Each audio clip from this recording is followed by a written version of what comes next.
Hello, everybody. A quick reminder to say that we are reaching the end of our Nature Bites Back season here on the Evolution of Horror. So, as ever, I love to hear from you guys for our upcoming conclusion episode. If you could drop me an email to evolutionofhorror@gmail.com or just complete the attached Google form, which you can find in the show notes, you can drop me your feedback, your comments, your questions, anything you want to tell me about this season of the podcast. And we're also inviting everybody to submit their top 10 Nature Bites Back horror films. So please do just fill out the attached Google form ASAP over the next few days, if possible, or drop us an email to evolutionofhorror@gmail.com.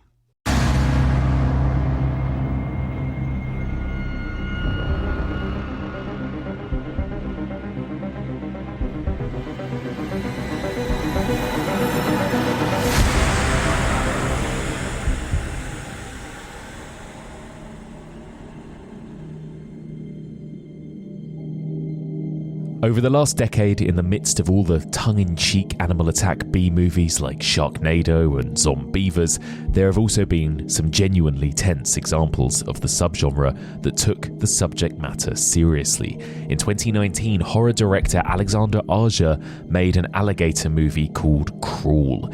Unlike his previous animal attack film, Piranha 3D, this was played straight. It was steeped in tension and contained multiple genuine shocks and scares. Similarly, in 2023, Sébastien Vaniček made Vermines, or Infested, probably the scariest spider attack movie since 1990's Arachnophobia, but one that also contained a fascinating social commentary, using an infestation of spiders in a tower block to actually tell a story about inequality and xenophobia.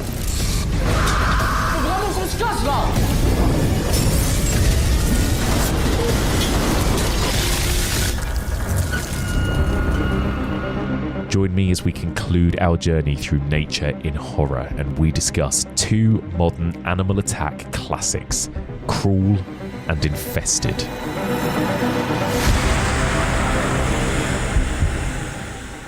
Welcome back to the Evolution of Horror. My name is Mike Muncer, and as ever, I am your host. In this podcast, we explore and dissect the history and the evolution of the horror genre, one subgenre at a time. We are currently in the midst of our 10th season, exploring the evolution of nature biting back in horror, and this is part 35. It's our last official double bill of the series, and as that intro suggested, we're going to be discussing two recent gems, two genuinely scary animal attack movies from the last few years, Alexandre Aja's Cruel from 2019 and Sébastien Vaniček's Infested or Vermines from 2023. Both of these discussions will be spoilerific, so please give yourself a spooky little treat and put yourself through both these movies before you listen to our discussion. So, joining me to discuss these two films, a very good friend of mine, a longtime friend of the podcast. He was last here in our home invasion season to discuss funny games with me, and we're talking about something slightly lighter this year, which is nice. A big welcome back to writer, actor, director Adam Robinson. Hello, Adam. Hello, Mike. How you doing? I'm good. It's the second time I've seen you this week, because we had a little theatre trip earlier this week, didn't we? We went and saw a show, and then we overdid it, drank too much afterwards, but it was a great night. Yeah, we did. We went to go see Inside Number 9, didn't we? Your second time going to see it. You were so good, I must say. I was so impressed with you because you didn't give anything away at all. And even when we were having conversations before, your poker face is extraordinary, because we definitely talked about some of the things in the show, and you were so good. And when these things, I leant forward and kind of beamed at you 4 or 5 times in that show. No, I loved it. I could feel you looking over at me at times. It was great. I loved it. But I suppose that's the thing. So much about, and we've talked together actually about whether or not to review it in full on Patreon, maybe. And it's such a hard thing, because I think like the fun of it is not knowing what you're in for with that show, isn't it? Yeah, I think so. It's definitely going, cold if you can. I mean, I'm saying this, but I don't think there are any tickets left. I was looking. Yes, I was looking to see whether I could go again, because I just had such a joyous time. I loved it. It was so fun. But if you are going, don't read anything. I mean, anything at all. You know what was annoying? and it always bugs me, this is my grumpy side coming out already, whenever a newspaper like reviews something and they sort of allude to the fact, oh, we're not going to spoil anything, and then either the image that they use or something in the language that they use is a spoiler. And I saw 4 or 5 pictures, and I didn't go looking for them. They just sort of popped up in, you know, the algorithm hell that we're all faced with now. Exactly. And I saw some images from the show, and I was just like, that's really irritating, because I now know some elements of it, and I just and it's probably me. I just need to relax, but it really bugged me. No, I mean, this is it. I get it. It's like a minefield avoiding spoilers, isn't it? These days. So yeah, it's a tricky thing, but yeah, it was a really fun time, and we may or may not do like a little bonus Patreon episode on it at some point, because people have been asking, Adam, so maybe we should. I saw that people have been asking, and we also need to go back and do those first few series. I'm sure we will at some point. We definitely do. But for now, anyway, we're talking about animal attacks, Adam. So obviously, like, this has been a long old series that we've now reached the end of.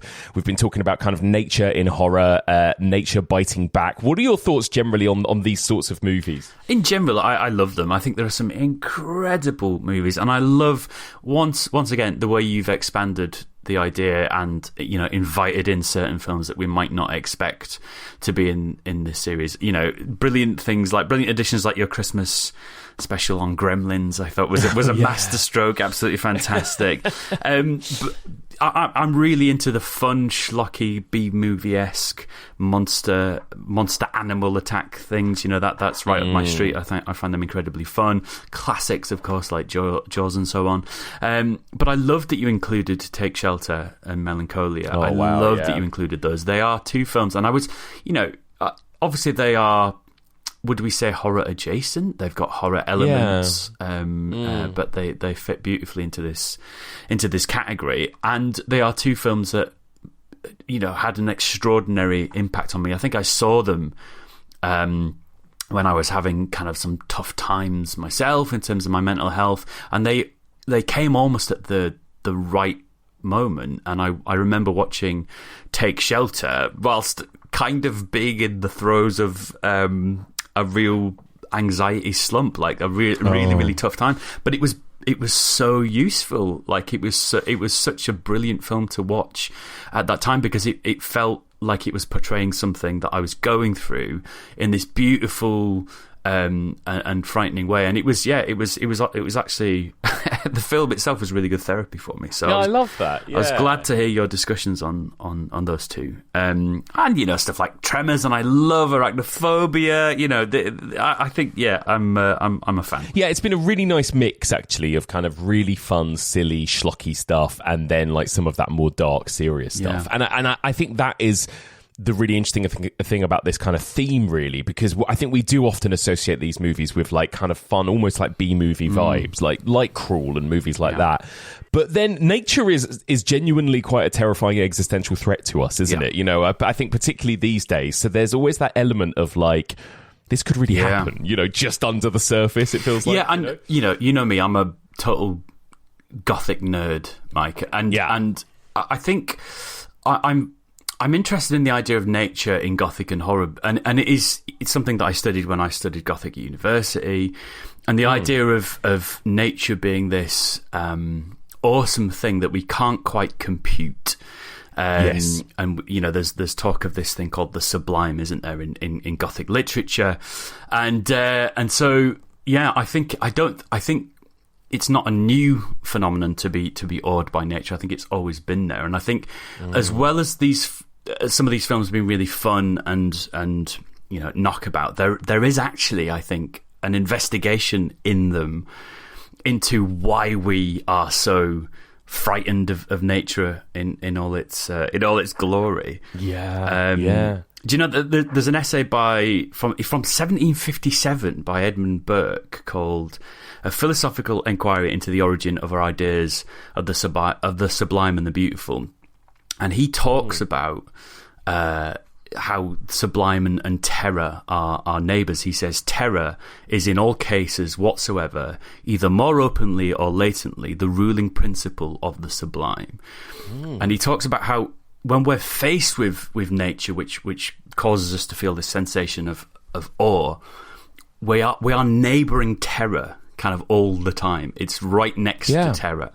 So I think part of that, part of what even really contemporary filmmakers, really modern filmmakers, should I say, are doing, does take its cues and its roots from these ideas in Gothic. I love that. That's so interesting. And I think there is that. There's always that kind of. I think at their best, those movies have the sublime paired with the terror, right? I think that is true. There's a beauty and an absolute horror in some of the best movies that explore this stuff. Totally. And I think cinema does this thing, doesn't it? And particularly horror cinema, where it brings us just close enough to the mortal danger, but we still have this safe distance of the screen between us.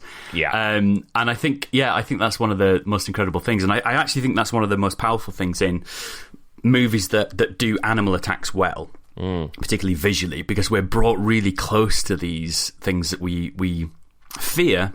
But also that we find beautiful, but we still have that sort of that thrilling safety. And I think and I've talked about this a lot, but there is an amorality to nature, right? That animals, creatures, nature's natural disasters, all these things that are horrific to us. Also, we can't say that they were ever done to us with any malice, right? And that makes it quite different to most other subgenres, like a home invasion or a whatever, but in some ways that makes it even scarier to me. I don't know what it is, because it's like there's no reasoning with it. I think that's really interesting, and I often think that about these films. And obviously they're movies, right? So they're there to entertain us. So they need arcs and stuff. And you were, in your episode where you were discussing arachnophobia, obviously there needs to be a sense of revenge on behalf of the spiders in order for that movie to work. And it's true, and that happens with Jaws quite a lot too. Exactly, like, he's a pretty evil shark. George for the revenge. I mean, come on. But I think, and I think maybe that part of that is coming from guilt. I think there's a sort of perhaps eco guilt happening on behalf of filmmakers, where we are aware of the sort of terrible things that we do, re the climate and the environment and animals and stuff like that. And I think so part of that is creeping about always in the subconscious. So it works really, really well. But there is, I kind of like that. It's like an arrogance, isn't it? Where you go, oh no, the animals want to attack us. They've got an agenda against us. Where actually, obviously, in reality, animals mostly just want to be left alone and won't come anywhere near us unless provoked. And that's usually my thoughts. Just leave them be. Leave them be. Leave them be. How are you? How brave are you, Nadim, when it comes to sort of nature and the outdoors and animals and that kind of thing? Not brave. I think I've got a sensible cowardice. But and I think I'm a bit unlucky, because I got stung by a blue bottle jellyfish when I was in Australia, and it wrapped its horrible beautiful blue tentacle around my arm. A few months ago, maybe a couple of years ago, I got bitten on my leg by something, right? When I was in London, I was in a park in London with my friend and his dog. And I got home, and it just didn't. It got much, much worse really, really quickly, and it started to grow, and it started to go a very horrible bruisey colour, but really spread like from the source of the bite. And I had like 2 or 3, I think, in the same place. Anyway, I went to the doctors. I completely, of course, assumed it was just like a mosquito or something, completely harmless. Went to the doctor, and the doctor's face really panicked me. And she said, "Did you see a spider? Like, oh my God. Was there a spider?" And I was like, "Have I been bitten by a spider?" So it's possible that I was bitten by some sort of horrid spider. I had an incident when I was on holiday once where a tsetse fly flew up the leg of my linen trousers. Oh my God! And it didn't bite me, but you've got to be careful with tsetse flies because they can give you. I can't remember the name of it. Someone listening will know exactly the thing that they can give you. But what happened was I sort of swatted it. This is a bit gross, everyone, but it's our podcast. I sort of swatted it, and I just saw this blood just kind of ballooning and growing on these linen trousers, of course. And my first thought was, and this is really horrible, my first thought was, well, that isn't my blood. Yes. And that somehow was worse, though. That's worse. I was soaked in something else's blood. Jesus. But yeah, I love like nature programs, Mike. I love watching David Attenborough stuff. I think they're ace. Really, really love them. It's one of my favourite things to pop on. But I'm frightened of it all. Like I really am. I really am. Don't like spiders. We'll talk about my spider incident later, I suppose. But. When you got stung by a jellyfish on your arm, did you have to pee on your arm? Well, this is before I had been indoctrinated into the knowledge of peeing on your arm. Like I'd never seen the Friends episodes that reference that. I remember what happened was the sort of bubble of it, right, was on my arm, and I just looked down, felt this horrible pain, looked down, the bubble thing, the head, the jelly bit, and I just pulled it to, impulse was to pull it, so that came off, right? Yeah. So I'm left with the sting, and I had to sort of pull that off, and that my memory is kind of like unravelled on my arm, horrible. Then we went to go see the lifeguard on duty, and I think my dad said something like, "Is it?" Because I was young, I was like 15 or something. Oh, okay. The lifeguard, my dad said, "Is it poisonous? Is it dangerous?" And the lifeguard said, "I shouldn't think so." You'll probably be fine. Yeah, I was fine. And it marked my arm for weeks and weeks and weeks. But I remember going up to the hotel room and almost fainting. But it might have been like, I don't know, a bit of shock or something. But it was, But no, I did. Sorry to answer your question. No, Mark, I did not piss on my own arm. I've had a few guests this series that have had jellyfish experiences, and none of them have peed on themselves. And I want to know if it's true. I don't know if it's an urban myth. We could pop to the seaside this weekend, me and you, and we can figure it out. If you want. We could have a little day in Whitstable or somewhere. It'd be lovely. Scientific experiment. Amazing. All right. Well, I've got to ask you, what are your thoughts on alligators and crocodiles, Adam? Frightened of them. Terrified. They are incredible. And this week I've been watching on the lead up to this episode loads of videos about alligator. I sort of went down a real alligator hole, so to speak, and was watching loads of things. And there's one video on YouTube where a man is fishing, and he just looks up at one point, and there's an alligator. I think it is an alligator popping up out of the water, and he's like, "Oh, okay, cool." And he starts to back off, and the alligator comes onto the land, like climbs up onto the bank, and starts to chase him. No, and it is so terrifying. And they look exactly like. This sounds a really strange thing to say. They look exactly like they do in the movies. Yes, like they are dinosaurs. Yeah, they are these extraordinary and incredible. And again, all of this comes from a respectful place. I think they're beautiful things, but I don't think I want to get too close. I totally know what you mean about how they look like they look in the movies, because obviously they do, but there is something still quite shocking about that. When we went on a swamp tour in New Orleans last year, and came face to face with a lot of alligators, and it is this realization of like they do literally look like monsters, like movie monsters or dinosaurs, and it is amazing that they are real. Absolutely. And are so much. I mean, they could fuck us up in so many ways. In water, on land. What are you supposed to do? You're supposed to like climb a tree or something. Oh, I don't know. I know that I've read some advice somewhere. I heard it that you're supposed to run in zigzags. That's right. Because they can, but that doesn't make a lot of sense to me. Because it feels like that's going to slow you down. Isn't it? That's what I would thought. And then I don't know. We once we were in Myanmar before. The most recent coup, when it was open and people could visit, and we had family who worked there, and we went to it was a crocodile sanctuary basically. When we arrived, the sign said Crocodile Farm, and I don't know, but we went there, and to my eyes, I'm not a alligator and crocodile specialist, but they all looked healthy and well fed and everything like that. But I'm not here to talk about the ethics of that particular place, but it was sold to us as a sanctuary. When we went around the place, there was a whole bit where there was lots of water and stuff, and I'm going to show you photos at some point. There were so many in one space. Like, it was unbelievable. And the little walkway that you go across to sort of walk around and have a look, there were massive holes, big planks missing.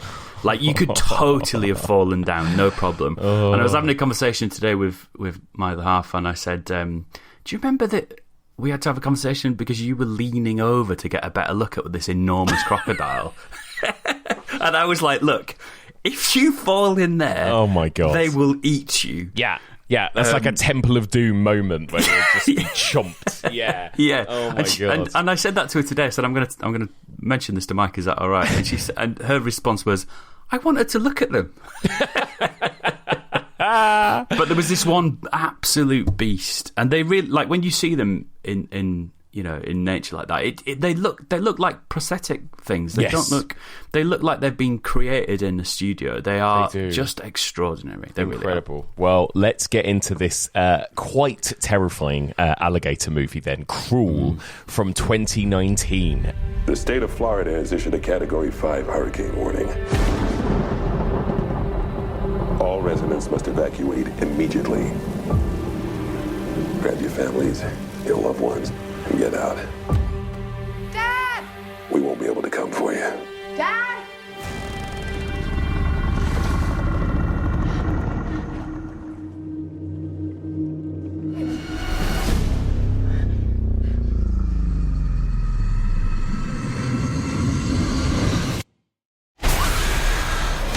The story follows Hayley, played by Kaya Scodelario, a competitive swimmer who, when she hears the news that a Category 5 hurricane is headed towards her home, ventures into the storm to check on her estranged father, Dave. Finding him injured and trapped in the crawl space of their family home, Hayley attempts to rescue him as the floodwaters rise. But she quickly discovers that there's another danger lurking. A congregation. Did you know that was the collective noun for alligators? I did not know congregation. A congregation of displaced, and not to mention abso-fucking-lutely enormous alligators. And that's basically it, isn't it? Yeah, that is it. Lovely, simple story, right? You know what you're getting with this. Tell me a little bit about your thoughts on this movie and your history with it. So we watched it together for the first time. I don't know if you remember this. It was just before Fright Fest, and I don't know if you got like a preview or a press screen. Or, like we went to a little theatre somewhere in London. Do you remember? Yeah, I do. And I remember being absolutely delighted with it. I found it so thrilling. There was a man next to us, Mike. I don't know if you remember this, and I was genuinely concerned about his health. I think he wasn't there as a horror fan. I think he was there as a journalist, and he kept jumping, but in this really tense way, as if he'd been electrocuted. And it was the most extreme reaction to any film I've ever seen. And I was genuinely concerned about him. I asked him if he was all right afterwards, and he was but he just obviously didn't like jumpy movies. But I think the first time I watched it, I was like, this is really, really fun. It does exactly what you want it to do. I found it surprisingly good for a sort of B-movie style film. So the first time I watched it, I really, really enjoyed it. I think what I would say is it does not need a second watch, and certainly not a third watch. This was my third watch because I watched it again at Fright Fest, and I remember thinking, I'm glad I'm in a big room full of people because it's really fun to see the reactions, but it is not standing up in the same way that I remembered. And then the other day when I popped it on, I was like, I sort of wish I'd only watched it once. Because if you watch it once, it's brilliant. Yes. You don't need to watch it again. I sort of agree with you. I remember that first time we watched it together very clearly as well, and how scary it was and how exciting it was. And then... yeah, I think watching it at home a second time when you know what's coming, I agree, something is slightly lost. It's a real kind of roller coaster, stripped back, 90-minute thrill ride that it's going to be slight diminishing returns with it because there's so little else going on with it as well. Yeah. It is really just like pretty much a single character versus alligators in pretty much a single location as well, which again, that stuff can be absolutely terrifying, and it is terrifying. And I think, it's up there for me as one of the best examples of those sorts of movies. But but also that is kind of all it offers, I guess. I think that's right. The thing about the storytelling in it is that it is quite neat. Yeah, is what I would say. So sort of, in the first 5 minutes, we've been introduced to Hayley, obviously, but we've also been, told that she's this competitive swimmer who's got this fraught relationship with her father.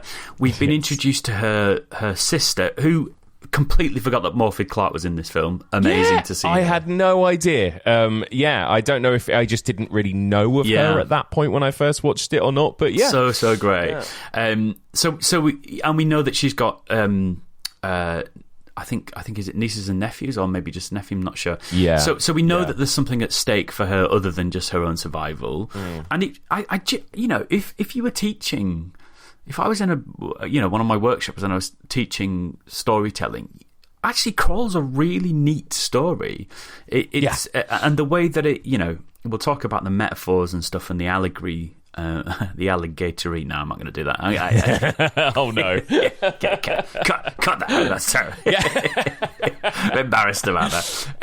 The allegories that are sort of creeping about there as well.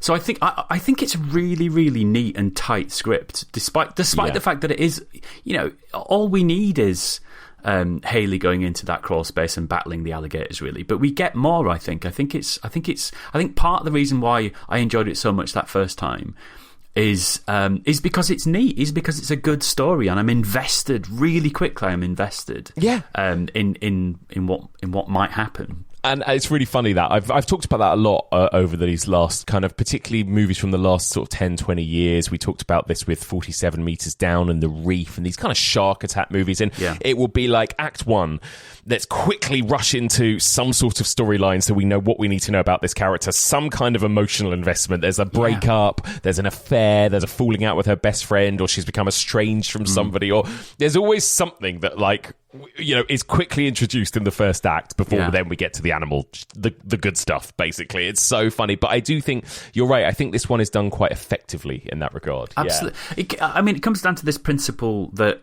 good writing is always about at least two things. This very basic idea, and a really good example, I suppose, and I think Stephen King even himself talks about this in On Writing. Yeah. Like Carrie. If Carrie was just about a teenager who discovered sort of telekinesis, it would still be interesting, but you add the fact in that it's also about a young woman going through puberty. Yeah. And suddenly the two things, the sort of the way those two things complement each other, it's about both things. And suddenly you've got a real story with depth. And I think actually it's a really good, if you're wanting to write anything, it's a really good principle to think about. Yes, this is about a young woman estranged from her father who's got a fraught relationship about that, and it's all tied up with this competitive swimming thing. But it's also about a Category 5 hurricane that brings alligators into their house. And the combination of the two, you could have one without the other, but it wouldn't stand up very well. It wouldn't be interesting. You say it's neat. Is it too neat, do you think? Like that kind of slightly on the nose stuff about her being an apex predator and her being a swimmer and all of that kind of thing, right? Again, on a rewatch, yes. Yeah. On a first watch, I think I just went with it. I think I was like, actually, I don't mind this. It's a narrative boomerang right away, isn't it? She's this competitive swimmer. She wishes she was better at it, or there's something getting in her way to stop her, achieving her goal. Yes. And I just think it's quite neat. Again, I'm not suggesting like it's the best written screenplay in the history of cinema, but it's really neat, and I was into it the first time I watched it for sure. Yeah, completely. I agree. Let's talk about Alexandre Aja as a director. We've talked together actually about, the so-called torture porn era and, New French Extremity and that kind of thing, which is sort of where he came up, right, in a way. What do you think of him generally as a filmmaker and the job he does here in directing this? He occupies quite an interesting place, really, I think. Like, he makes pretty enjoyable horror films, is what I would say. High Tension, I suppose, is the thing that he's best known for. Would we think that was the case? But actually, Crawl is his. It seems to be his best reviewed movie. It seems that's interesting. So I and even High Tension, like again, we might think of it as a bit of a classic, but I wouldn't go much further than saying it's a pretty enjoyable. I agree. Horror. It doesn't hold up as well as some of those other New French Extremity movies, I would say. Again, I think there are some storytelling issues to it. Yeah, totally. But I think he, as a filmmaker, in terms of visceral scares, I think he's very good at that, actually. I think he needs a good script, maybe, but I think, generally speaking, he's a pretty effective horror filmmaker. I should caveat this by saying that I've seen High Tension, I've seen The Hills Have Eyes, and I've seen Crawl. I have not seen Piranha or Mirrors or Horns, so I haven't seen everything that he's done. But I agree. I think that there's some quite schlocky stuff going on in there. He seems to know what he's doing with a jump, as you say, and he can introduce some blood and guts where that's needed, and quite effectively. Like the gore in this movie in Crawl is I think it's pretty well done, pretty well handled. But I've never left a film that he's sort of directed and gone, wow, my whole attitude to cinema has changed. No. But maybe that's not what he's trying to do either. Maybe he's trying to make, enjoyable, schlocky horror. Solid kind of genre exercises, aren't they, a lot of the time? And I think, obviously, we talked about Piranha 3D that he did earlier on in the series. I talked about it with Alex Ailing, and that film obviously so firmly has its tongue in its cheek. Like, it's a comedy horror, really, and it is really fun and enjoyable and silly. But I like that also I kind of like about this movie, at least on first watch, that it takes itself quite seriously, right? It's not being like, we're a stupid Piranha 3 double D type, bro-y comedy horror. Like, it as outlandish as it gets, it kind of takes itself quite seriously, and he takes the scares and the threats really seriously in this, You might even say that it takes itself a slightly too seriously. I agree. Again, it's that thing of, like, on a rewatch, it loses something because of that, I think. Precisely. Like, it's hard to take something completely seriously if there are no jokes in it. That's what I just think. Like, and I did notice again on the rewatch that it's absurd in places. This film, in a really fun way, I must say. But it's quite po-faced about it. Like, all the way through, it's very intense, and it seems to be taking itself quite seriously.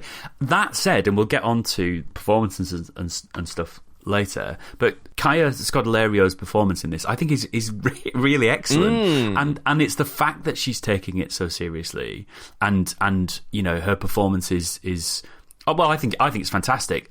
I think if there was any suggestion that she had her tongue in her cheek, or looks to, not the actual looks to camera, but that kind of vibe, I think the whole thing would fall down. So it's curious in that sense, because the absurdity of it is partly is in part because of how seriously we see it being taken by the characters, I guess. I agree. I think that's important, actually. Like, I like that Kaya Scodelario plays it straight in this movie. Yeah. And again, like we talked about it, but that first experience of watching it and that guy next to you basically having a heart attack, like, it does work, particularly on that first watch. It does really work. It does. I remember this being incredibly scary. I remember, and I don't think I watched it for a second time at Fright Fest. Surprise, surprise. I think I opted to the pub instead, Adam. But I remember our friends coming out. I remember Stevie Webb saying that he screamed in the cinema, and Becky was saying she found it absolutely terrifying and stuff. So again, like, for what it set out to do, I think it did it incredibly well. I think so. I think so too. And I opted to see it again. I didn't need to. I could have gone to see something else, but I went to see it again. I chose to do that because I wanted to be in that room for exactly what you just described. I wanted to see people kind of leaping halfway into the air. There's nothing like that when you have a packed cinema. And you go to see a horror film that makes people jump. I used to have horror nights from uni right into my sort of late 20s. I would invite people round who weren't necessarily the biggest horror fans, and I would chuck on like 3 or 4 movies in a row, and I used to love hosting those little horror nights. That's great. And I remember watching The Descent with a load of people who'd never seen it before, and that bit. Oh my god. And so I think this would be, if you are thinking about having a horror night and inviting people round who aren't necessarily Or just even as I haven't seen this film, it's a banger for that reason, I think. And of course, The Descent is the best example of everything we've been talking about, right? It really is. That storytelling, that, you know, it's a monster movie, but it's also about this woman going through something. Precisely. The metaphors work so well in that, this kind of descent into madness and everything else. Like, it's just incredible. But yeah, I think this movie's perfectly effective and fun for what it does. Agreed. How do you find generally the kind of like the look of it as well? I mean, obviously this is the other thing with kind of low budget movies, which I'm sure this is that you've got to compete with CGI and everything else, right? But how do you find the kind of the general look and vibe of this film? I'm going to be so repetitive on this topic. I'm sorry. The first time I watched it, I remember being really impressed with all of that stuff and feeling, or rather not noticing anything that bugged me or bothered me. I remember the alligators seeming really scary and so on. But I'm afraid when I watched it at home, to me it already looked a little bit dated, which is weird because it only came out in, was it 2019, yeah. It looks very over-digitized to me. It does. It looks kind of like some of the most impressive video game aesthetics in that regard. It kind of looked video gamey, which again, it's not a negative as such, but it just had that aesthetic. And again, I felt like the alligators looked a little light. Yeah, they looked a little bit insubstantial, and the way they moved and stuff on this third watch, should I say, they didn't feel like they had the heft that they would have if they were real creatures, which I wasn't looking for that, by the way. I went in really wanting to adore this movie again. So I think, again, perhaps on a first watch when no one's going to be bothered about these things, just enjoy it for what it is. Yeah, I agree. I think and again, I've talked about it all this series, it's the biggest hurdle, right? Historically, it was the biggest challenge for Spielberg in Jaws. It's always the biggest problem is like, how do you create realistic looking animals and get them to do what you need them to do? You know, it's a nightmare. Yeah, and only very, very recently, I feel like, have filmmakers been able to achieve that slightly better. Because I agree. I think it does look a bit video gamey. It's got a kind of a sort of grey washed outness to it as well, which I don't love. You know, that's a very kind of 2000s-y digital looking kind of vibe, isn't it? Yeah. It feels mean spirited somehow to pick at that, because you know he's created this movie which ticks a lot of boxes, right? But it is when you go back to things like this and you're there on a second or third watch, you're there to notice other things, aren't you? You're there to, and it did leap out at me a little bit that the look of it wasn't. It's as you say, it does have that grey wash, and a lot of I think the storm's obviously digitally created, and I sort of felt like I was not immersed in it in the same way. So again, all the advice points to watch it for the first time and then don't watch it again.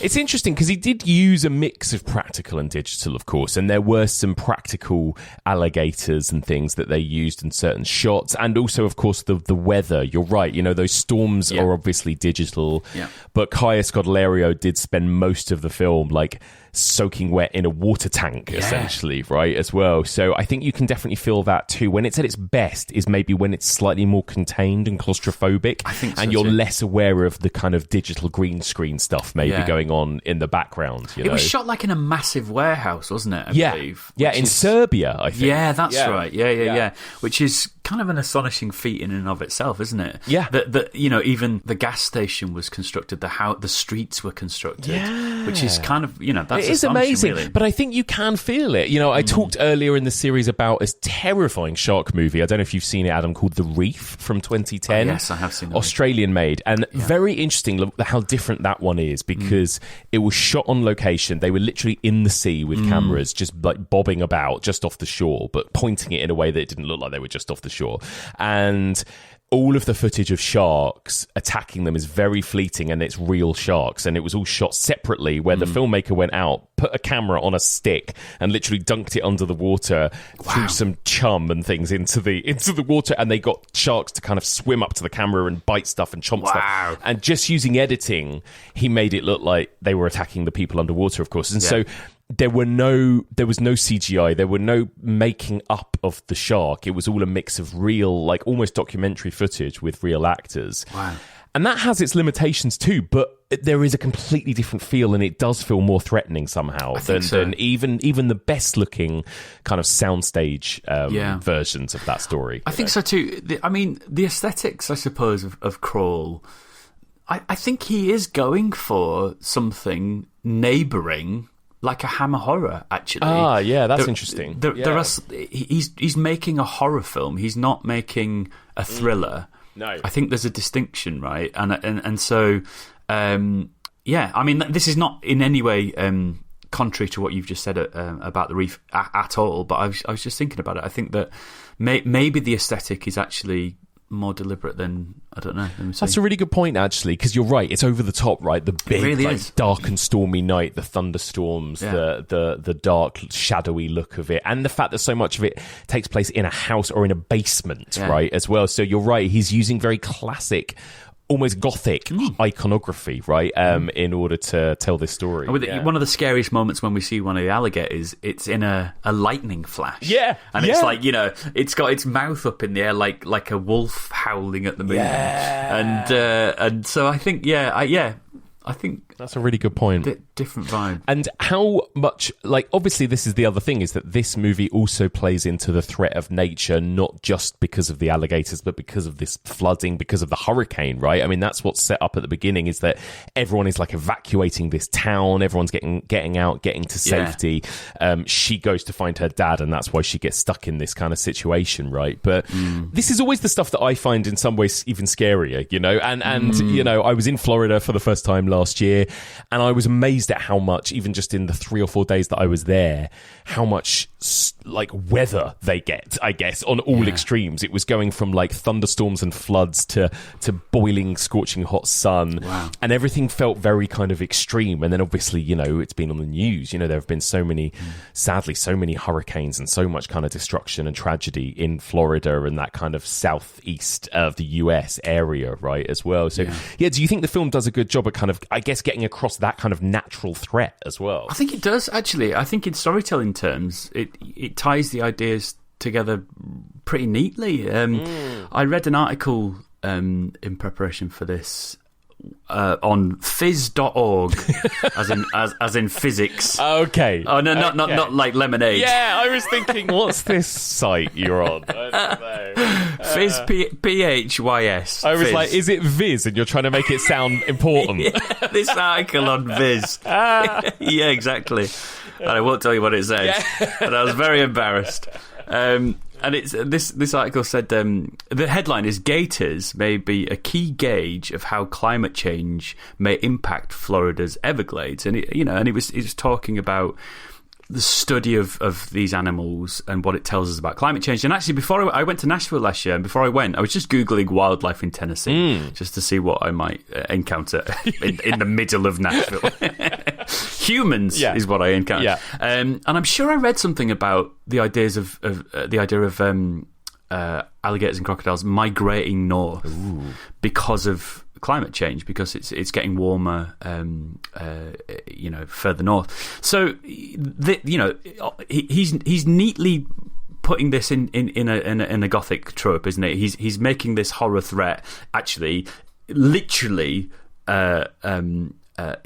Extreme weather is moving these animals, and I also read an essay this week on Crawl, and it's called "Alligators in the Living Room: Terror and Horror in the Capitalocene," I think you pronounce it.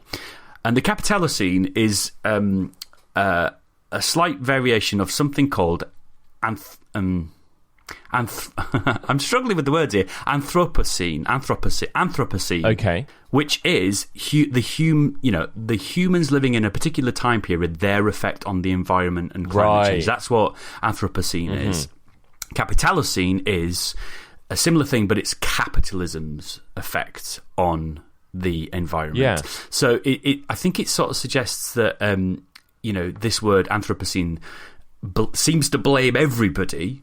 But actually, that's not quite fair or accurate, because because we might think that capitalism has a greater effect on these things than just individuals. Right. But this essay is really interesting. And talking of Gothic, it sort of talks about the idea of climate change and the climate crisis.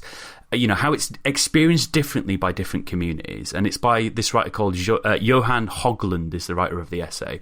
And he likens it to the difference between terror and horror. So, we might understand terror as being a sensory awareness of a Gothic threat without being in direct contact with it. So, there's a bloodthirsty beast outside your door. You can hear it, you can smell it. That's terror. Yeah. And horror is what happens when you open the door. Yes. Horror is that confrontation of it, right? So it's a haunting versus an onslaught. And for this, the writer of this essay, he talks about how for privileged communities, climate change is experienced more as a haunting, more as something in the realm of terror, right? Not an unavoidable everyday physical horror like it is for many less privileged communities in the world. Right, yeah. And I think in that sense it's really quite interesting. And he goes on to talk about how therefore for Haley, who is a white middle class person who enjoys the privileges of those elements of her identity, we might see this film as climate change being transformed from this conceptual terror into this, annihilating horror. Yeah. So I think there is something really interesting going on in that sense. Yeah. That I think if we look at what the director's trying to do here, I think he is doing something quite interesting. Which, as with lots of good Gothic, it's talking about a contemporaneous anxiety, which you as a viewer or a reader or whatever can take or leave. You can buy into that and see those things in the film, or you can just see it about some crocodiles in a basement. No, I think that's really interesting, and I love, and we'll talk about this more maybe within Infested too, but the invasion of the domestic space, right, as well, in both these movies by these monsters, by these animals, these things that are supposed to belong outside in nature are suddenly inside, and that can also come across as quite silly, and particularly in the final act of this movie, although I do love it, the set piece where she's like in the bathroom in the shower and the alligators are trying to get to her via the shower. That's but incredible. I like the way that this movie kind of does use the sort of the domestic space, that idea of, like you said, the alligator in the living room almost as well, and there's something quite I don't know, uncanny and terrifying just about that whole situation, I think. Absolutely. Isn't there? It's worth a read, that essay, I would say. Like, it's it's definitely worth reading. It's out. You can just stick it into Google Scholar and you'll find it. It also mentions one last thing I'll just mention about it, which is the title of the gas station, which is Bannon's. And it talks about how Steve Bannon, who was in the Trump administration the first time round, was a strong opponent of the Paris Climate Agreement. And I think I've got a quote from Wikipedia here, which says, this is the quote, "During his time in the Trump administration, he, Bannon, successfully persuaded Donald Trump to withdraw from it." Yeah.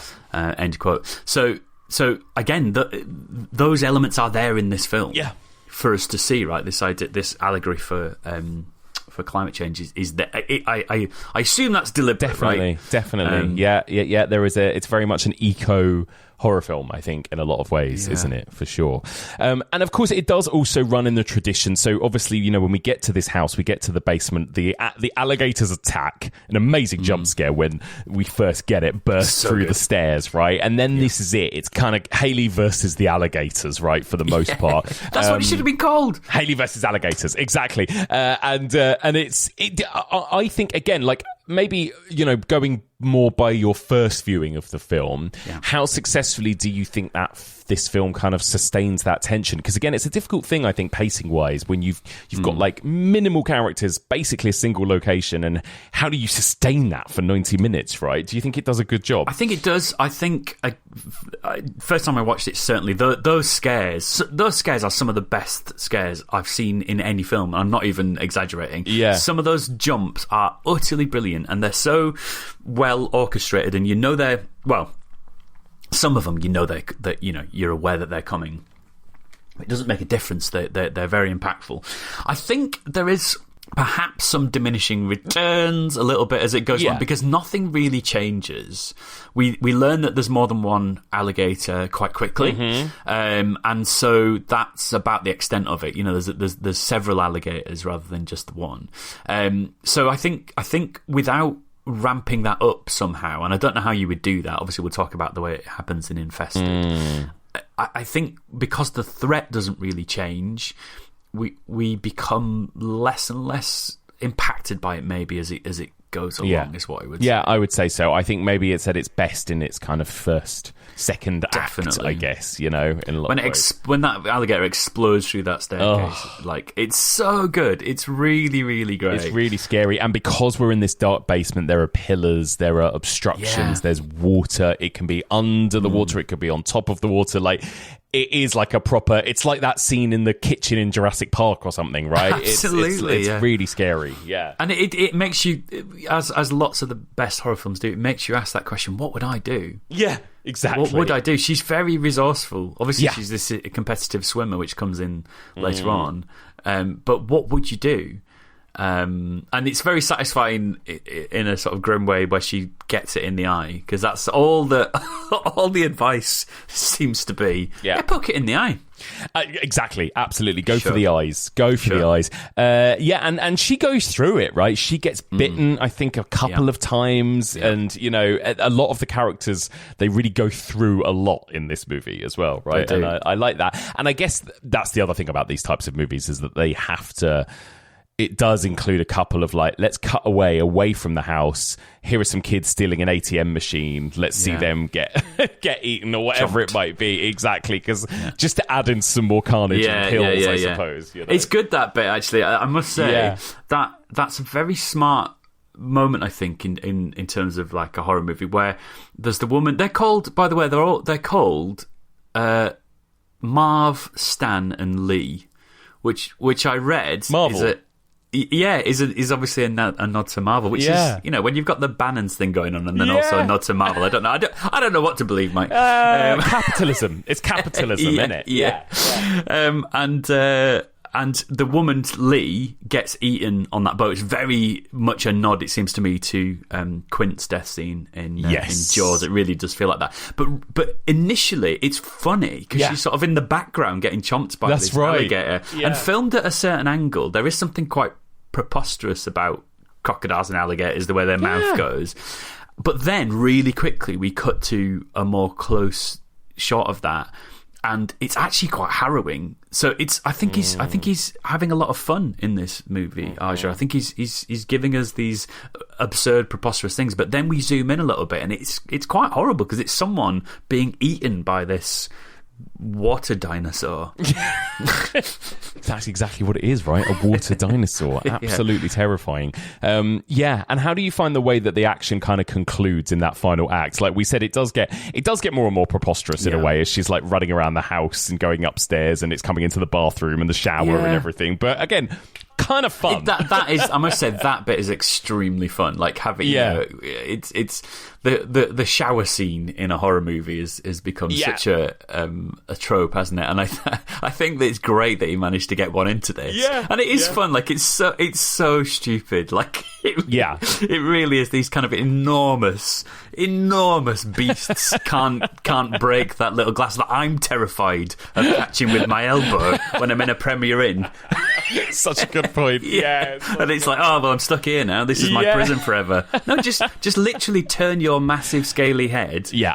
And that glass will explode. Yeah. But it is it is so fun to watch. I think, again, there's this diminishing returns thing. So there's something. I think it's just because the stakes don't seem to change. We learn obviously that Haley's scholarship is kind of in jeopardy, and we have these touching moments between her and her dad, which we need and we want and we expect. But because it's a movie, right? It's a film. We're watching a film. In real terms, obviously, you go, is now the time to talk about your scholarship? Like when there's an actual alligator who's just about to chomp your dad's arm off. Yeah, but I think so. In that sense, I'm left slightly I'm almost willing the ending to come. But it's only 87 minutes. It's a delight in that sense. It's only 87 minutes long, so it doesn't outstay its welcome in any way. And we get this natural progression. And again, there's a parallel with the next film we're going to talk about, where they move up to the roof of the house. And it just feels like that's where the story is headed. You know, they emerge from the basement where all their unresolved issues are, and they emerge to the ceiling, to the you know, the, what's the word I'm looking for, the summit. Yeah, exactly. And are rescued. Yeah, by a machine which is powered by fossil fuels. There you go. Right. Yeah. Rescued by helicopter. Exactly. And that moment, you know, silly as it is by the time we get to the end, of them on the roof, you know, flagging down a helicopter, is, we've seen those images on the news and everything, right, as well, like people on their roofs and that kind of situation. So yeah, I think it's a really fun mix of, like you said, like at its simplest, of course it is. It's just a fun 90-minute genre exercise. But I think Alexandre Aja is, like you say, maybe he's sneaking some other interesting stuff in there, you know. Yeah. I've seen a little bit, like, I've been doing my reading and so on and research, and there is a bit of sniffiness around this film, and not for sort of some of the reasons that we've been poking around in, but like, I saw someone saying there's no way she would have outswum an alligator, and it's like, I know, but I don't care about that. It's a movie, isn't it? I mean, this has been the interesting thing about this whole series, is that above all other subgenres I've covered, except maybe zombie movies, I would say these have the most sniffiness. Like they have the reputation as being like the stupid B movies, right? Apart from those odd few, like Jaws, like The Birds. You know, an animal attack movie with a silly title, you know, whether it's The Meg or Sharknado or any of the Lake Placid, Deep Blue Sea, they are thought of as like very silly throwaway schlock, aren't they? Most of the time. I think so. I mean, I as long as it goes back to this thing about it being about at least two things, as long as the other thing that it's about, i.e. the non massive shark / alligator thing, as long as the other thing that it's about is interesting, and I'm invested in the characters, and I'm curious to see how that element will play out, as long as that's the case, I'm up for them. I really am. I think but this is the same for all horror movies for me, when it's only about the horror. We talked about this when we discussed Hostel and Cabin Fever. When it only seems to be about that one thing, I just lose interest in it anyway. And so but I'm here from. And the other thing is, right, if schlocky horror films are your thing, if you want to go see a giant dinosaur or monster or dragon or something, like tear stuff up. Go for it, man. Yeah. Like enjoy what you enjoy. We've got to take joy where we can get it. She's dead, wrapped in plastic. Good news. One day, my log will have something to say about this. Are you Laura Palmer?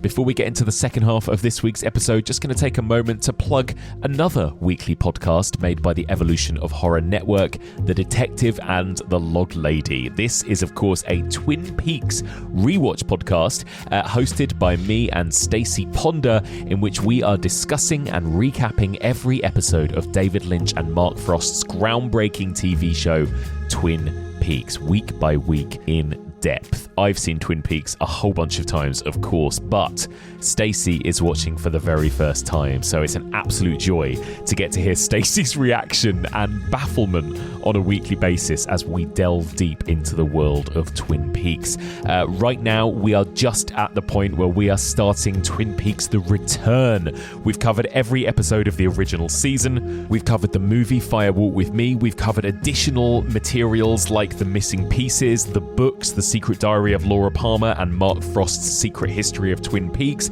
and now it's time to kick off The Return. So for the next 18 weeks or so, we're going to be diving into David Lynch's, what turned out to be his final masterpiece, his final work of art, the 18-hour magnum opus that was Twin Peaks: The Return. So it's going to be quite the journey. So if you want to come with us on this journey, whether you're a Twin Peaks newbie like Stacey or a Twin Peaks superfan like me, everybody is welcome. Find The Detective and The Log Lady wherever you get your podcasts. Okay, let's return to the second half of this week's episode, in which Adam Robinson and I discuss Infested from 2023. Oh, c'est quoi tout ça, Ali, là? Quoi, ça t'intéresse les bestioles? Oh, mais ça m'intéresse à mort. Fais gaffe quand même, hein. T'inquiète, je te dis, moi je suis un pro. Je te ramène à la maison. Let's go.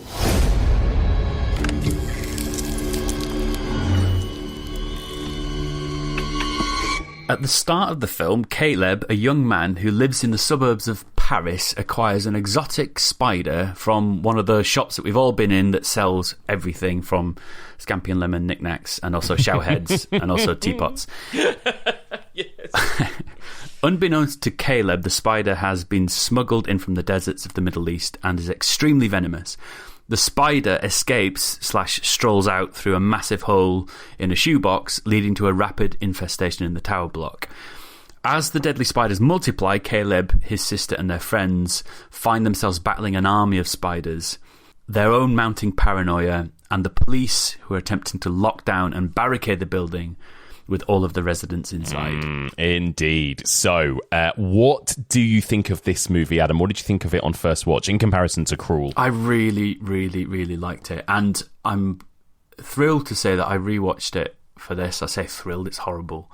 And I think it's brilliant. I think it really stands up. I think you can watch it many times and find more and more in it. It's horrible. It's so really horrible. And I remember watching it the first time and feeling like my skin itch, and every little, like, every time like you catch your clothing on your neck or something, I was just like, And I think I told you before, or I did tell you before, I sent you a picture of it. This film manifested a massive spider in my house. Oh my God, I can't believe you took a photo of it and showed me this fucking spider. That did not look like something that belongs in the UK. I know. It looked like a tarantula. Well, I'll tell you what it was. So I woke up one morning, my partner was like, she is not scared of anything in life. You know, Anna, she's very... Oh, yeah. But spiders she's not too keen on, and I'm the spider collector, right, if there's one in the house. So I woke up and I was like bleary-eyed this one morning. She said, oh, there's a big spider, would you get it? And I was just like, I had my glasses on. I was just like, oh, okay. Stepped out of the room and there it was. And it scuttled across like from one side of the hall to the other, and it was massive. And I was like, oh. And also, it was massive and it had thick legs and it was black. Yes, and exactly, thick and like hairy. Yeah. Right? So I got a glass and I, collected it and just, I wanted to take a photo of it to sort of see whether I could see what it was. It's very clever these days, mate. You can just pop this on the internet and the internet will tell you what it is. So clever, So I took lots of different photos of it and popped it outside at a safe distance. It was only going about its business, wasn't it? And it looks like it was what's called a tube web spider. Not a funnel web spider, I should be very clear. A tube web spider. And the interesting thing about a tube web spider, or one of the interesting things, is that it has green fangs. Oh, I've literally just Google imaged it, and it looks radioactive. Why is it got bright green fangs? I don't know. So I was so that was the internet told me what it was, and I was like, I don't think this had green fangs. But then I got one of the photos up, zoomed in, and it's little green fangs. Fuck's sake. Yeah. So you watched Infested and then you came face to face with that in your flat. Watching that movie manifested this spider. I'm not having anyone tell me anything different. That's what happened. Oh, it can happen if you're not careful.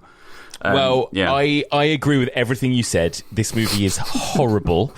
It made my skin crawl, and I'm not an arachnophobic generally. Like, I'm okay with spiders for the most part, but my God, this movie does really have an effect on me. I watched it again for a second time this week. I watched it actually in bed on my laptop. Oh, God. And I was like... squirming in my bed, checking under the sheets. There was a moment, like you said, it's like bits of thread. There was like... I was in my pajamas and like my you know the little drawstrings that come out of your pajama bottoms. Yeah, it was like tickling and like just like gently grazing my skin, and I just kept freaking out. It was. I think we were all a bit tense about where that was going for a second. Yeah, grazing my. No, it was my belly. It was grazing my belly. But you know what's horrible? Yeah. Sometimes it is a spider. This is the thing. This is the thing why it's a bit freaky. Sometimes you look and there is a little bug on your arm or something like that. Yeah. We had a thing this year. I think lots of people have had it. We had a lot of fruit flies this year, in like just about and in the house and stuff, like in the summer months. And I'd be reading my Kindle, like in bed, just minding my own business, and a little fruit fly would land on the screen, and even that freaked me out. It's just like horrible. It's horrible. Yeah, you're absolutely right. Like, I have had those experiences, you know, where you wake up in the night, I feel a tickling like on my leg or something, and I think that's probably just a bit of clothing or something else. Yeah. And then you start to come to and you're like, no, that's still, there's something moving on my leg. And then you jump out and do this kind of like sort of Morris dance in your pants, you know, as you go to check where it is. My uncle, when we were kids, showed us, and I think he was telling the truth, I'm sure he was. He had a little scar on his eye, on his eyelid, and he got bitten by a beetle. Oh, what the fuck? You know those little nipping beetles? Yes. Yeah, in the middle of the night. Bit him on his eyelid. Jesus. Well, the most horrific story I think I've ever heard is on this podcast earlier on this season. I had Ben Travis on our... It was when we did Shyamalan films, and he talked about... I'm not going to go into it, Adam, but I'll just say that he found a spider like inside his brain, like it had crawled inside his ear. I've heard of this. And he had to use like warm olive oil in order to like force it out, basically. Yeah. And it was just horrible. Absolutely. I've heard of this phenomenon. Yeah. It's yeah, it's not cool, is it? I mean, we might as well talk... Now we're basically talking about it. Let's talk about spiders. Let's talk about spiders because, you know, we've talked about why alligators are scary. Spiders are probably... I mean, I would say probably one of the most common phobias in the world, right? And why is that, do you think? What is it about spiders specifically? Well, again, I've been doing a bit of reading, and there are some really fascinating bits and bobs out there. One article seemed to suggest, and this really frustrated me, I must say, when I read it, that one of the reasons we might be frightened of spiders is because they remind us of scorpions. Oh, that's interesting. It is interesting, but then part of me was like, yeah, but why? Yeah. You know, we're frightened of foxes because they look a bit like wolves. No, I want to know the reason. Like, but I think you've talked with some of your guests on this series about the way that they move and this idea of, you know, their hydraulic movements of their legs and things like that, and this idea that, you know, and the word I can understand why we use the word uncanny to describe that. I was thinking about it. I wonder if it's closer to something more like abjection, right? An abjection, that is, and disgust and the grotesque, because I really cannot figure out what it is about them that freaks me out individually so much, but they really, really do. And I don't think it is just the alienness of them, because you might say that about worms, for example. Right. Good point. You might say, well, a worm moves in a really unusual way, but there's just something about it. I was thinking about whether it's something to do with tactility as well. About when I see a spider, my initial thought is, oh God, I don't want it to touch me. Yeah. That's the main thing. I don't want its kind of little legs to touch me. But it's a weird thing to say. I know, it's funny. But there's a really, you know, people can Google this. There's no point reading it out. But there's an article on Psychology today called "Why So Many People Fear Spiders and Snakes," and I think actually the conclusion is we don't really know. No, that seems to be the conclusion. We don't really know why, and that's the case with some of the best things. But some of the things that scare us the most, whether it's the best scary movies. Sometimes I find it hard to explain why The Shining or the precisely. Texas Chainsaw Massacre terrifies me so much, and I think and I think you're right. And I'm sure it's a mix of so many elements. It's the way they move. They don't move like normal animals, right? They're very fast. They have lots of legs. Like you say, there's a tactility to them, and they look so alien to us as well. Yeah. They kind of, and again, this has got to be nurture rather than, well, no, maybe it's a mix of nature and nurture, but they look kind of malevolent. Yeah, they do. They look kind of evil. Yeah, but that might be because, and this is what an element of this essay on that website says. That might be because we're taught that. That might be because our parents are frightened of them. That might be because movies and art encourage us to think that that's what they're like. I also wondered about whether you look at a little lizard or a lion or something, and there is an element of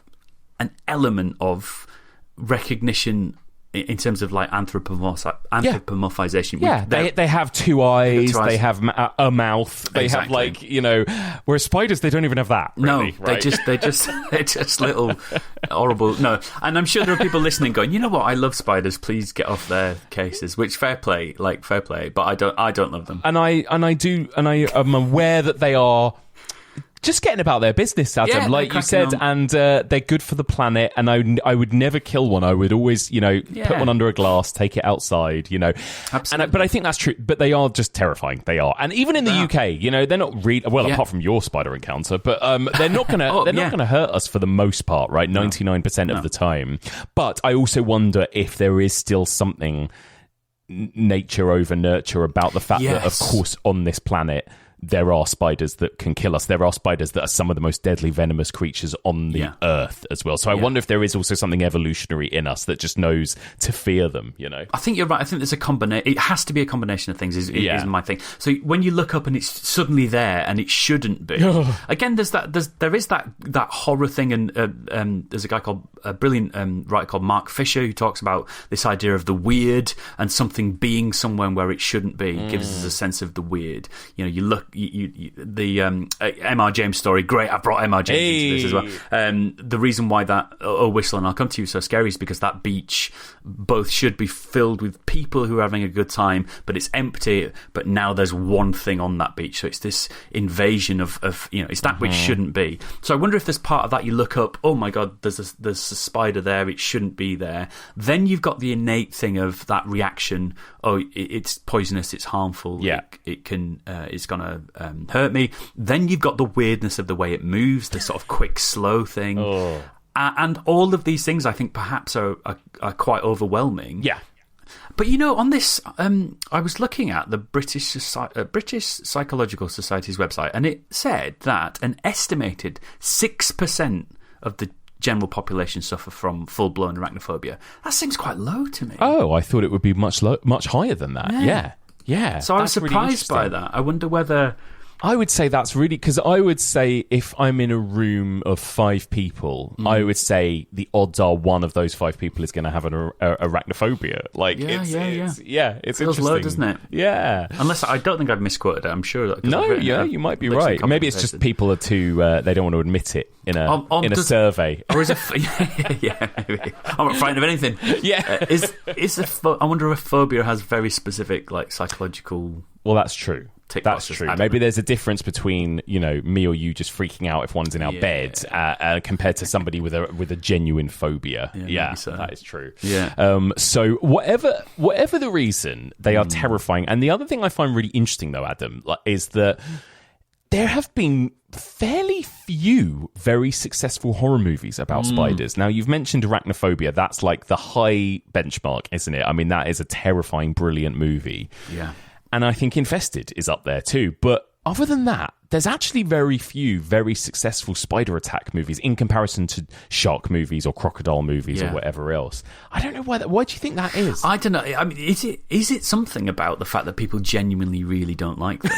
Maybe. So it's not Infested. In some places is we haven't even talked about it. I know. Infested is in some places really fun. Yeah.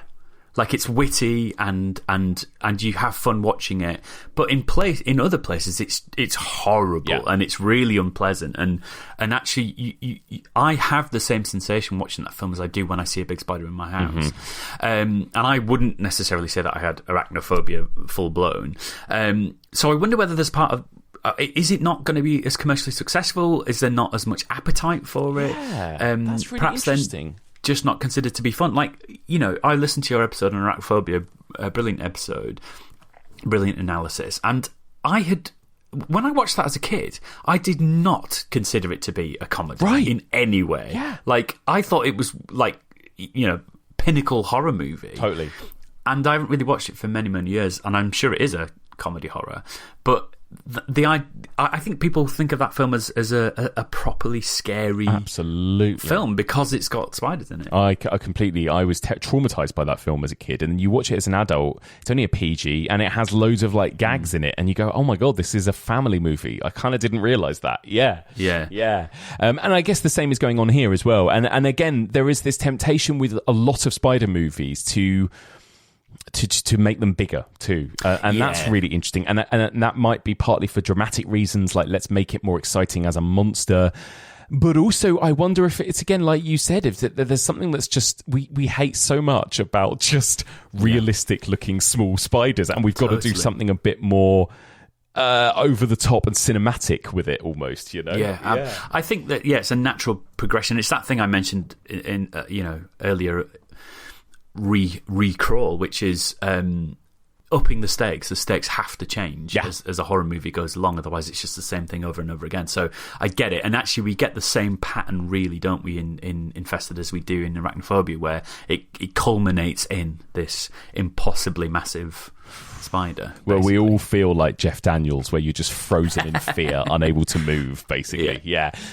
So, like you said, the best of these movies are not just about the animal attack, right? They also have they have more going on than that. What do you think generally of the kind of setup of this movie? It's set entirely in this kind of suburb of Paris, right? In this kind of tower block. We're introduced to our main character of Caleb and all of the other residents of this tower block. And there's a lot of kind of really interesting kind of social commentary, I think, going on in this movie as well, right? But what do you think of this as a human story, I suppose? I think it's fantastic. I think it's got rich characters and there's real depth. And the director, Vaniček, talks about how this movie is, in some ways, a commentary on xenophobia, right? I think there's a quote, I've got a quote written down here where he talks about finding parallels between spiders and banlieue residents, which is the suburbs. So, you know, since the 70s, and actually before that, there's been huge tension between the police and residents of the banlieue, and several clashes and protests and riots. And actually, films such as La Haine seem to deal with this very real issue. And there seems to be, according to what I've been reading, a huge imbalance in terms of poverty. There's a reported 57% of children living in these communities live in poverty, compared with 21% of the population as a whole. And then in the same year that Infested came out, there was an incident where police shot dead a 17-year-old who, and I'm quoting from the BBC here, failed to stop when ordered to, end quote. And that led to protests and rioting, and there were, you know, cars burned out and police stations and a town hall targeted and things like that. And you know, even the language of this BBC article that I read, it says, when the poor French suburbs catch media attention, it is usually because they are up in flames. And then there's a quote from the article which says, for some, the violence is the result of poverty and discrimination. Entrenched social ills ensure that France's bleak estates remain tinderboxes. Even that feels a little bit... This is not a deliberate pun, inflammatory. It feels like there's something about the language of that. The Guardian published a piece in 2020 about the headline was, in a Paris banlieue, coronavirus amplifies years of inequality, which we saw, of course, the world over, didn't we? The way it was affecting certain communities more extremely. So I think it's a really fascinating way to talk about this, and the way Vaniček talks about the idea of the spiders almost being a metaphor for xenophobia, the way that people make instant reactions and have negative associations simply by the way a person looks or what their identity is. I think is really, really fascinating. I think the metaphor becomes intriguing as the film goes on. I have some questions about the way the metaphor works, which maybe we can get into. But yeah, I think it's once more, it's this thing of good horror being about something other than the horror itself. And so in that sense, I think it really is to be applauded. I really dug that element, and I thought the nuanced portrayals and the real portrayals of the people in this suburb were fantastic. We really like them. They're complex and well well painted, and their relationships become important to us as viewers. And yeah, I think it's fabulously done, really. I agree. I think the characters are what makes this movie leagues above many of the other kind of animal attack movies that I've covered over the last few weeks, because it doesn't just have that. Here's a quick setup of our main character and what their one strife is, and now let's get on with the animal attack. Like, it really is a kind of interesting, nuanced portrayal of these characters. I think Caleb is a brilliant main character, actually. That like, you start off and again. There's a great tradition of these types of movies, kind of tower block movies, doing something similar. Even horror films like Attack the Block does this quite similarly, right? You're introduced to this main character who may at first seem like he's, I don't know, he's relying on crime or whatever, and then actually he's not, and there's more to him than that and everything. And I think all of these characters have kind of layers that we peel back bit by bit. I love the kind of friendship or ex-friendship, right, with him and his old best friend, and they've drifted apart because he ratted him to the police and stuff. But actually there's these two cute kids that were just really into animals. Absolutely. Right? And like, I don't know, I loved all of them. I thought they were brilliant. And you have that neighbour with the who's awful to them and the thing that he accuses them of dealing drugs and stuff, and of course they're not. They're absolutely not. And I wondered about Caleb's selling of these shoes, because there's no. I don't think we get a confirmation that they're nicked or anything. That they're not. I don't think they're stolen. Or it's like he's buying them cheap, right? Yeah, he's getting them cheap, for example, somewhere. That shop or somewhere. Yeah. I mean, maybe that's maybe slightly naive, or maybe that's something that the film is doing. Maybe the film is kind of provoking us into going, "Oh, they must be stolen," but actually. And like, his sister wants to set up this business where she's going to be renovating flats and homes and stuff like that. Mm-hmm. So they're all just getting on with things. They're not. We might go into this film thinking, is something dodgy happening with all these characters, but that is in itself a prejudice, right? We're going in with these prejudices, and they're all pretty much on the level, getting on with things. People, they're not. I don't think there's any of them like actually committing crimes. That's what I'm thinking about. There's his friend, I think it's Mathis, is it, who is stealing bikes? He's Mathis. One. Yeah, but he tells him off for that, right? He gives him a bollocking. He tells him off. Exactly. So yeah, don't do that. It's going to compromise this thing that we're trying to get going with the shoes. That's right. I think and despite all of this and this conversation we can have about what's being done in this film, none of it feels heavy-handed. None of it feels like it's been dealt with in a way that is the focus of the film, if you see what I mean. These are just people going about their lives, and I think it's great, man. I think it's great to be brought into that world, and to see people that seem real on the screen living in these communities. The bit where, for example, he tells those kids off for making the cleaner's job hard, and saying, you're making the place that we live, you're making it horrible. I live in on an estate in London, and there's a mix of people who own their flats and also council tenants, and the community vibe on this estate is fantastic. And there's a group set up to make sure that it's a really lovely place for people to live. And I just think, I think the perception of an estate, even, you know, the place that I live, is very different to the reality of what goes on in terms of the community and people looking out for each other and wanting it to be a nice place to live. So I felt that was a pretty cool representation. I agree, and I like that sense of community. Again, you get that in the first act with a character of Claudia, right, who is this kind of slightly older lady who I think is leaving and is moving to another area because she says she's basically been priced out of this place, right, I think, and they're all throwing a party for her. Like, everyone in this whole community loves her. And I think, again, there's something really nice about that it's not just this, I guess, slightly patronising look at how hellish life is in these places, right? Because yes, in some ways it can be for certain people, and they are isolated. I mean, this is the thing, like you mentioned about those news articles talking about particularly people that lived in these sorts of tower blocks in London, in Paris, wherever, during things like COVID.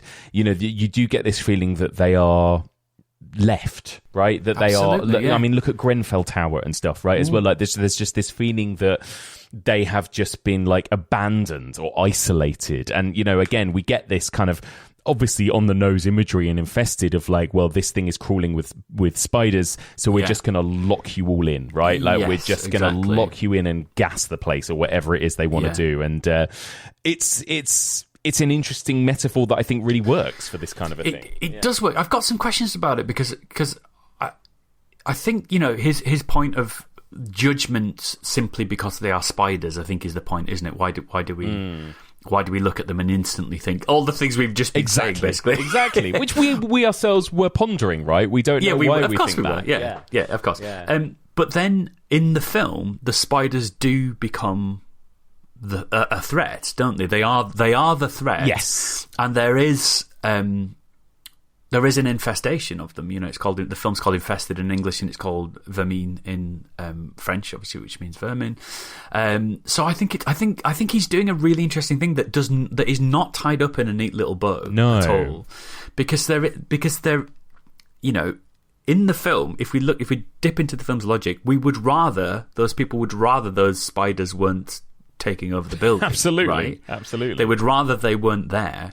So I wonder at what point the metaphor is abandoned, or there seems to be something really complex going on. I agree. In terms of what he's doing with it. Well, I agree, because especially because of the way the spiders behave, they get inside somewhere, you know, somebody's head a lot of the time, but they one gets in and then breeds a whole bunch of them, and they take over exactly that a place. They start to create a community of spiders. Almost, and you're right. There is some potentially quite dangerous parallels there, aren't there? That's the thing.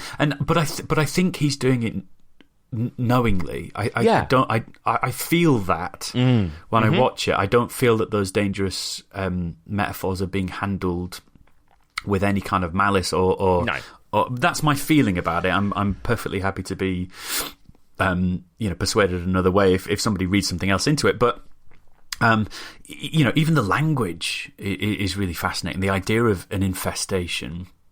We often have, don't we, very ugly language by people on the right, for sure. Yeah. When they're talking about immigration or even refugees and so on. You know, there's often language which pertains to insects and you know and so on. The really ugly way people use language to describe those awful those situations. Well, literally, they've used words like current politicians in both the US and the UK have used words like vermin, right? Yeah. They've used words like infested. Yeah, it's swarm. True. I think there was a whole thing, wasn't there? Invaded, like all these words, exactly. And I think that's very interesting because that is what is happening in this film. Yeah, it is an infestation of spiders. That is the word we would use, of course, isn't it? Of course. And if it is dangerous in the film, like the spiders, precisely. Exactly. Yeah. So I think there's so much to unpack. You know, we haven't even got into the plot, and we're uncovering so much about it. I think it's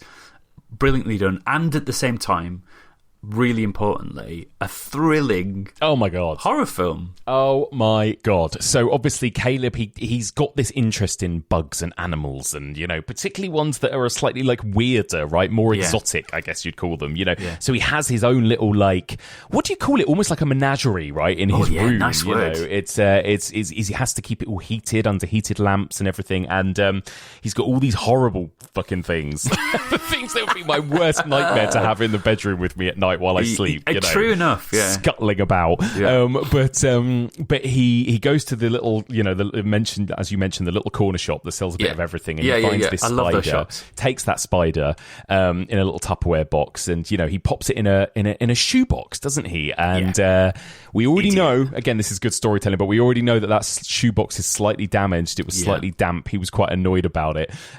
Popped the spider in there, and then the spider gets out. And that moment when you realise the spider has gone from the box. Yeah. And again, we've all had that moment where you're like, this thing, at some point I knew where it was, and now I don't know where it is, right? And it's somewhere in the room, and he's like looking under things, and he shuts the door, and he puts something across the gap under the door because he's worried about it getting out and everything. And from that point onwards, it's so tense, isn't it? Because you just know these things are out there and that you don't know where they are at any given moment. Absolutely, that's the thing. I've got another little story to tell, which I'll tell, and if you need to cut it, just cut it. Please. So I once was in London and when I lived in Leeds, and my partner got in touch and said, I've caught an enormous spider. Please, can you deal with it when you get home? So I was like, okay, cool. So all the way on the train home, I'm thinking about this massive spider. I'm thinking, oh God. And also, my other half said, I've got a really early start in the morning. This was a separate thing. She had a really early start. So I knew two things. One, that there was a spider in the bathroom under a thing, right? And two, that I couldn't make any noise or react to it. God. So literally on a 2-hour journey all the way home on the train, I thought of nothing else. When I got to the flat, I went in the door, and I went into the bathroom, and there it was, this upturned thing, presumably on the spider. So I got a piece of cardboard, put it underneath. I went to our window and sort of did that, right? Did the thing where you did that on podcast, where you sort of throw it away, right? Yeah. And you make sure it goes away from you. Yeah. Nothing came out. Oh, no.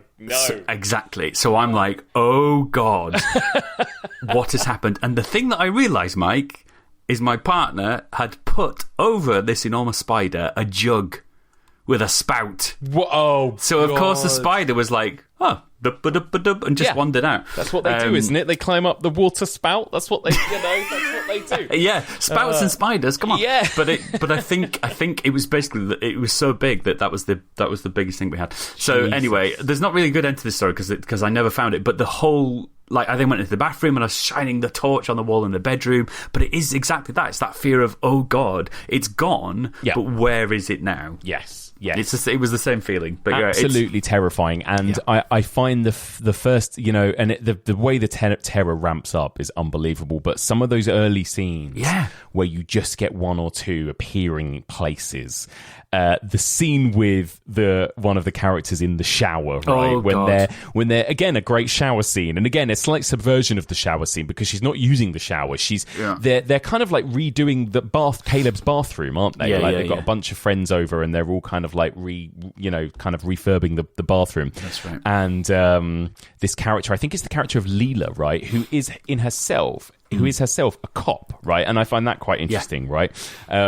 She has an encounter with this spider, shuts herself in the shower cubicle, and when it just like jumps onto the glass, you just see the shadow of it on the other side of the glass. Unbelievable. What about the bit slightly before that where she's looking in the mirror and the what's it called, the extractor fan, and they're coming out of that in the background. And the genius thing about this film, I'm shouting because I'm excited. The genius thing about this film is that there's no music at lots of these key moments of spider terror. He doesn't need to include a soundtrack. There is sometimes, and when you get these surprises, particularly the bit where the baby spiders jump out of the shoe.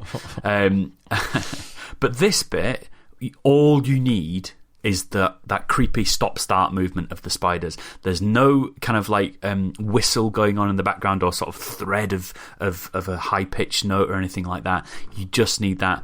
And then, as you say, it builds into this really horrendous shower scene, and it's so brilliant that because it's exactly what you do, isn't it? Your first attempts are right. I'm going to get glass and a piece of paper. I laughed at that when I saw that because it's so brilliant. So good. It's so well observed, and then in the next sort of like 20 minutes later, he's just ramming a broom under the sink. And there's just like a group of them all yelling over each other, just not knowing what to do. Yeah, and I think that's the thing about this movie that works so well, and it's the same as Arachnophobia.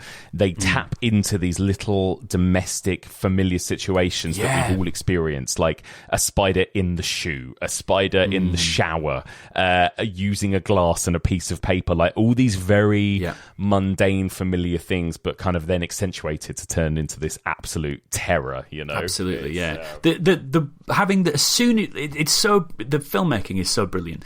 As soon as we have this kind of idea of the shoes, as soon as we get that first shoe box, we get so many close shots of that box. We get close shots of the shoes. We know what's happening. We know what's coming.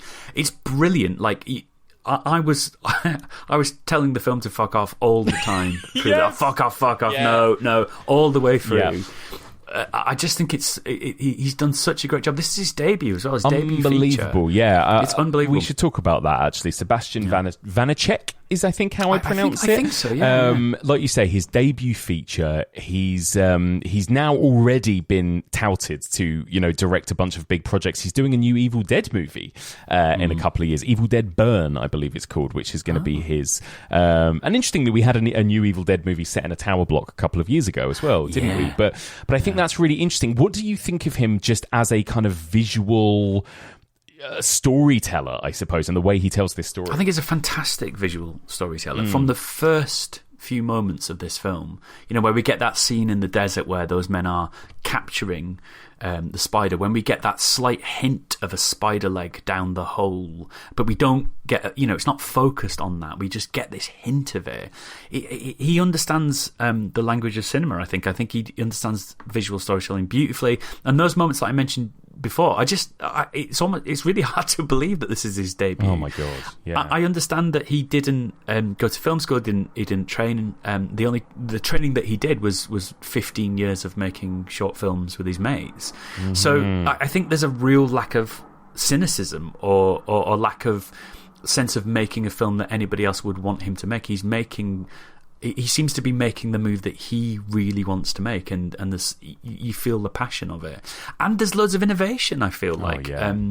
It's a heady mix because it's innovation and it's nods to our favourite horror movies. There's Alien, obviously creeping about in there. Alien and Aliens, I would argue. Mm-hmm.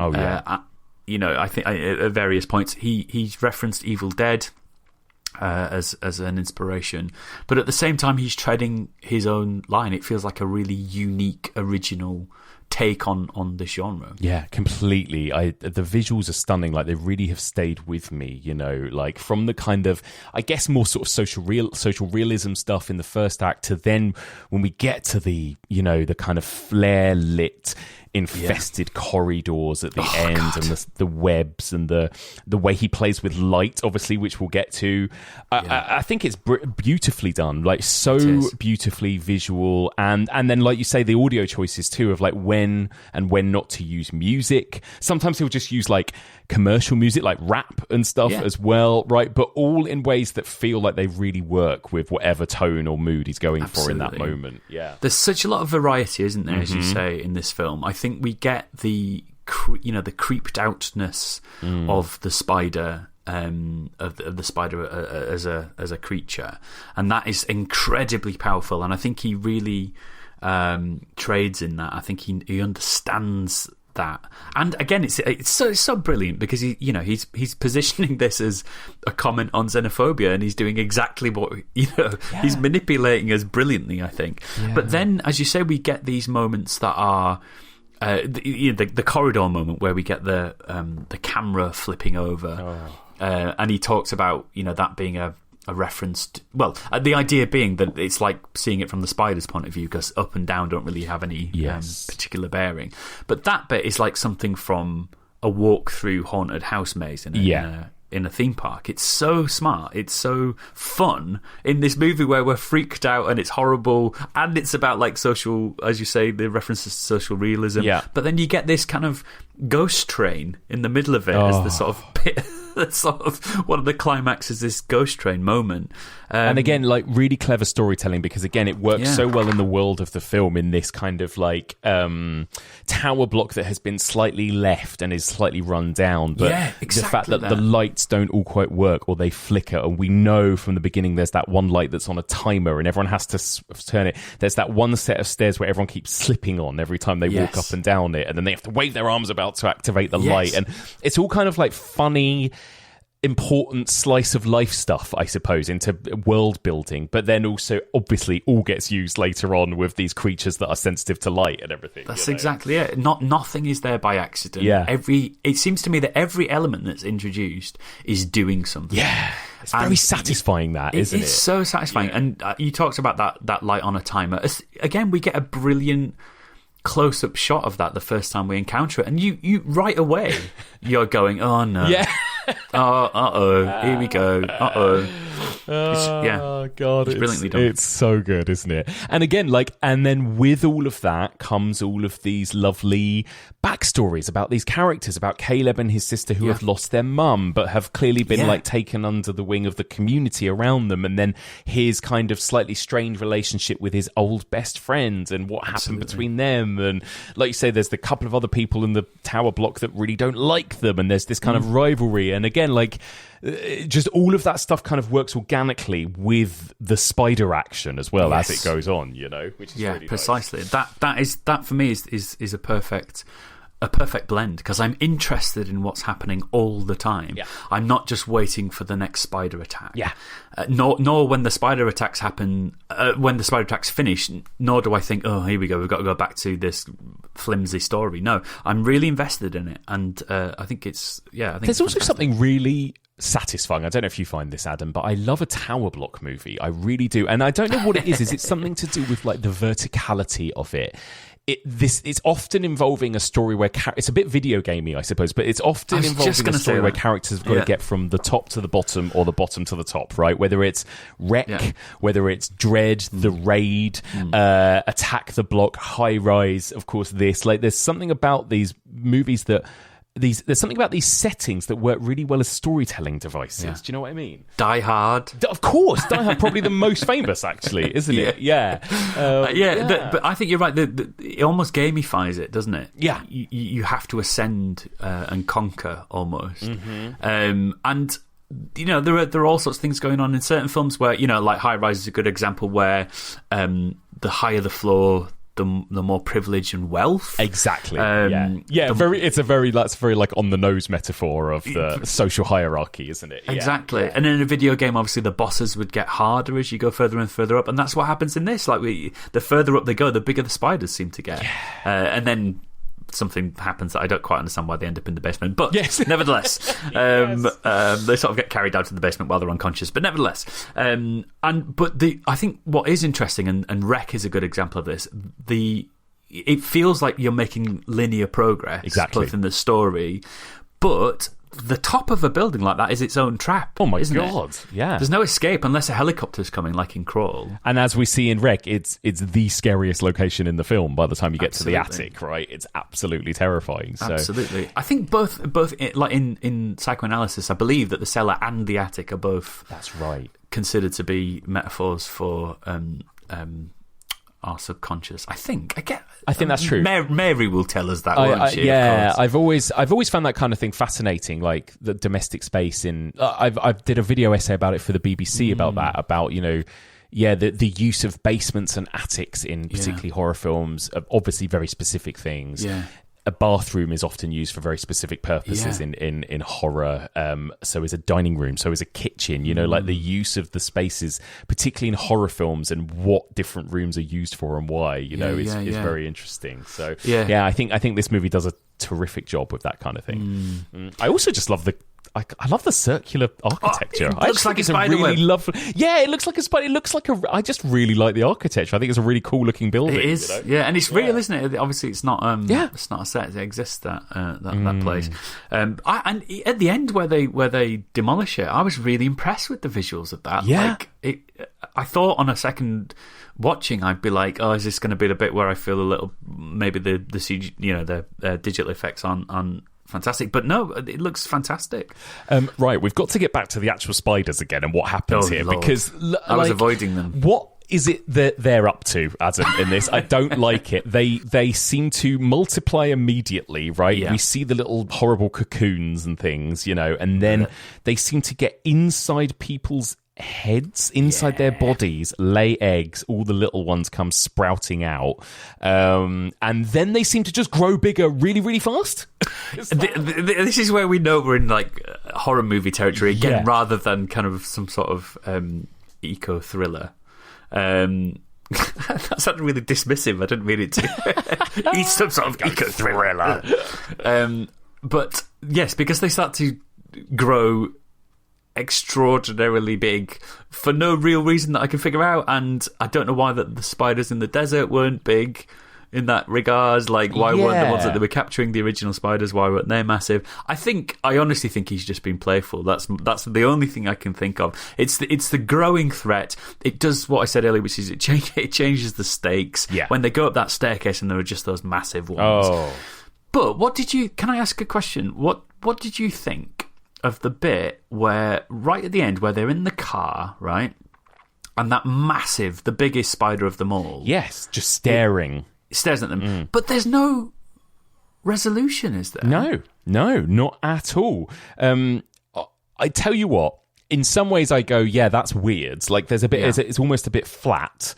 But I was really fucking relieved for it both times. Yeah. Like, when I'm in the moment, and that film has just like pounded me with terror.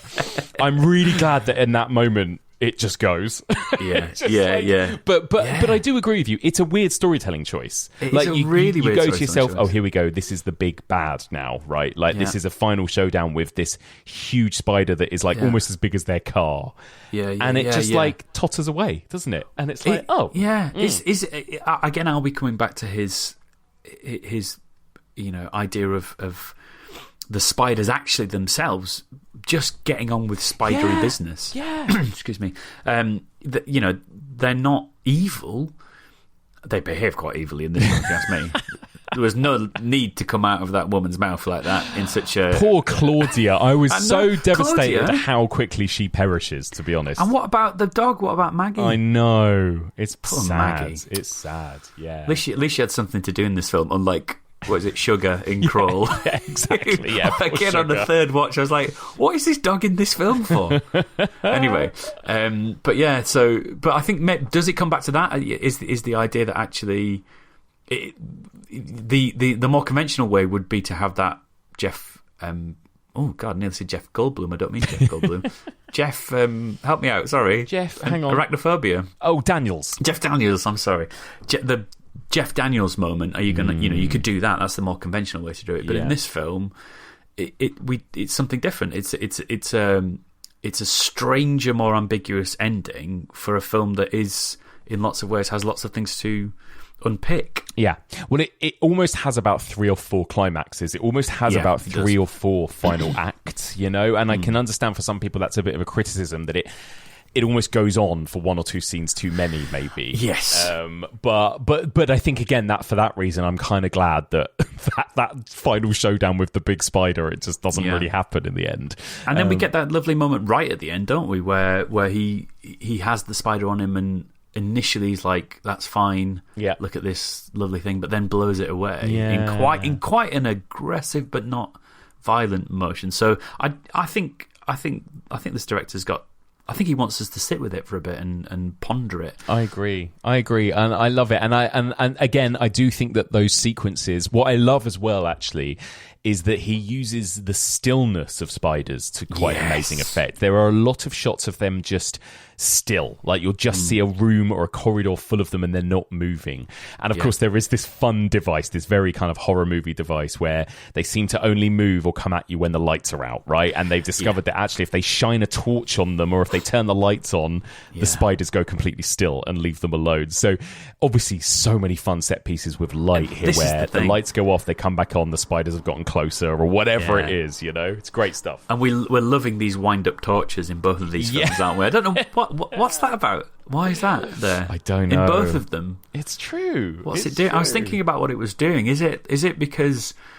Are they trying to avoid the thing with batteries where, like, the batteries are going to go out and the batteries are going to die in a minute? Maybe that's it. But I noticed that both of them have one of those dynamo torch things. But yeah, you're right. As soon as we have that established, you just know we're in for a haunted house esque moment where, you know, having the lights on lights on equals safety, darkness equals danger, and it's beautifully done. I think it's fantastic. So beautiful. And I think the spider design is really excellent. I was reading something about the limitations, the concern for limitations in terms of the graphics that they were able to achieve, and so one solution was to keep the spiders in the dark quite a lot of the time and not light them. Not kind of have full-blown lighting the whole time, and I think it works great. That's really interesting. Yeah.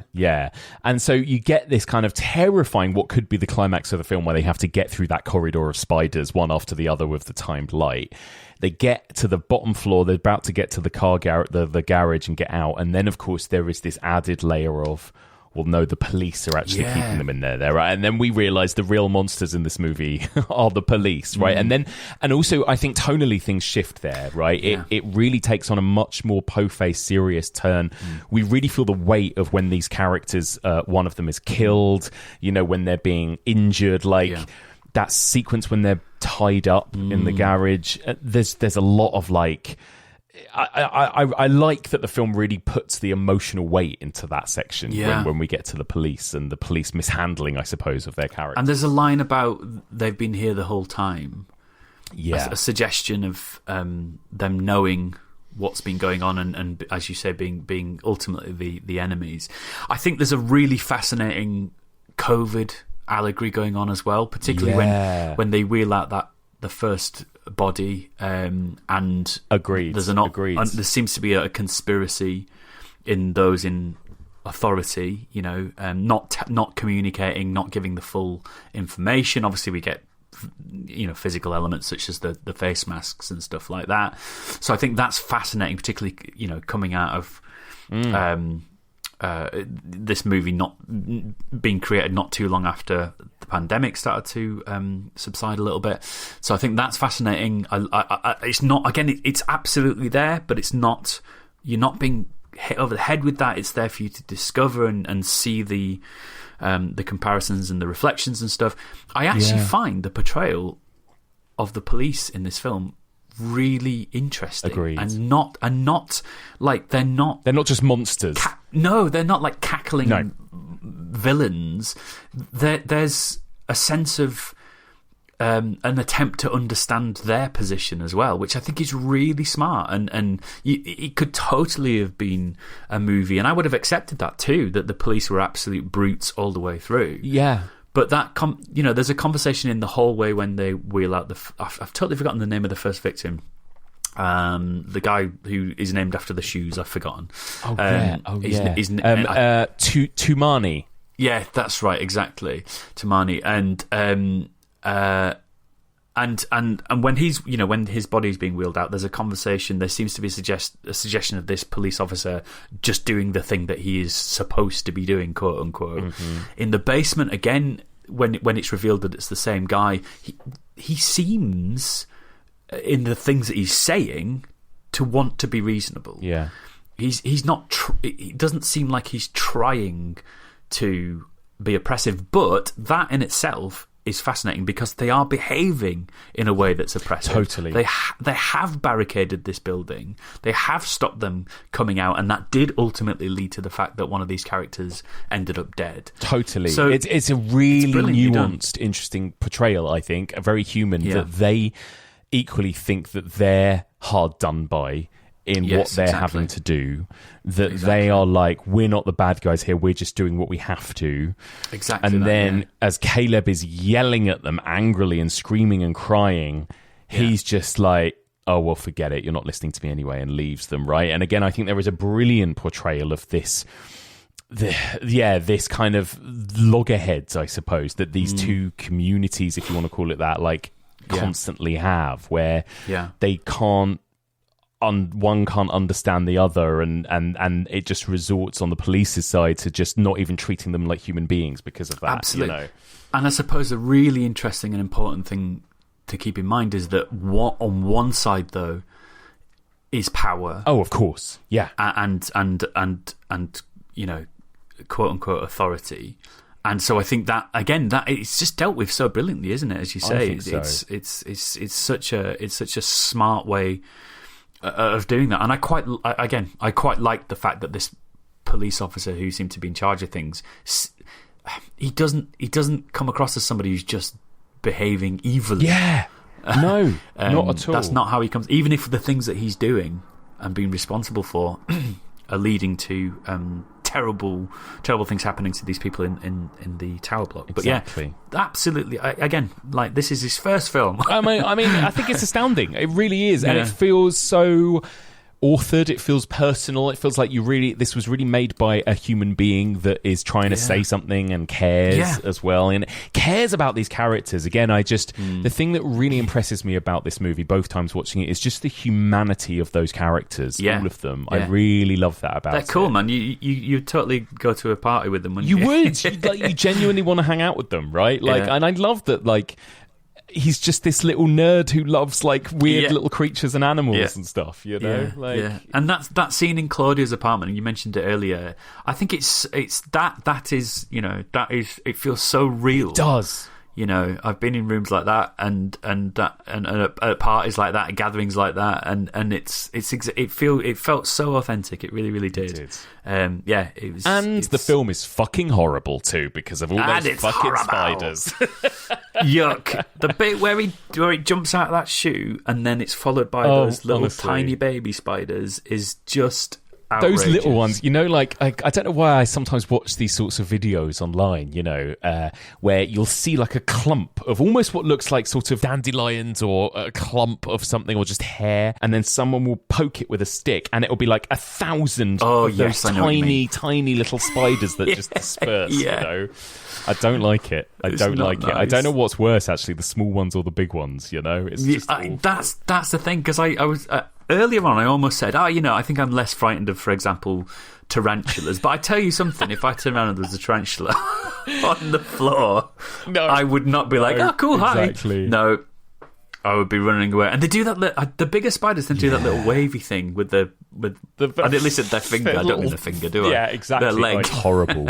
And again, I think the effects are pretty good. I mean, obviously there's CGI, there's digital effects. Yeah, obviously it's low budget, but I think again, what's so canny about this filmmaker is that he knows that. So he uses shadowy lighting. He keeps them still when he needs to. He keeps them in the distance. They're often like moving in the background behind. You see him in the bathroom mirror, or you see them behind a character, slightly blurred focus and that kind of thing. Yeah. All right. Yeah, out of focus in the corner of the frame or something. Really, really well done. And he used real spiders, right? He used huntsmen, giant huntsman spiders. I went to that trip to Australia. I saw quite a few huntsmen spiders. They're all right though. You know, those ones. They'll give you a bite if you get too close to them, but they're not. They're not harmful, and they're good. Apparently, they're very useful to have in your house, a huntsman, because it will get rid of all the other stuff, bits and bobs. Yeah. But, I would be down with that, except I'd like to know where it is at all times. At all times, I'd hang a little bell on it or something, maybe. You know, like I don't know. Could you put one of those little Apple tags on it?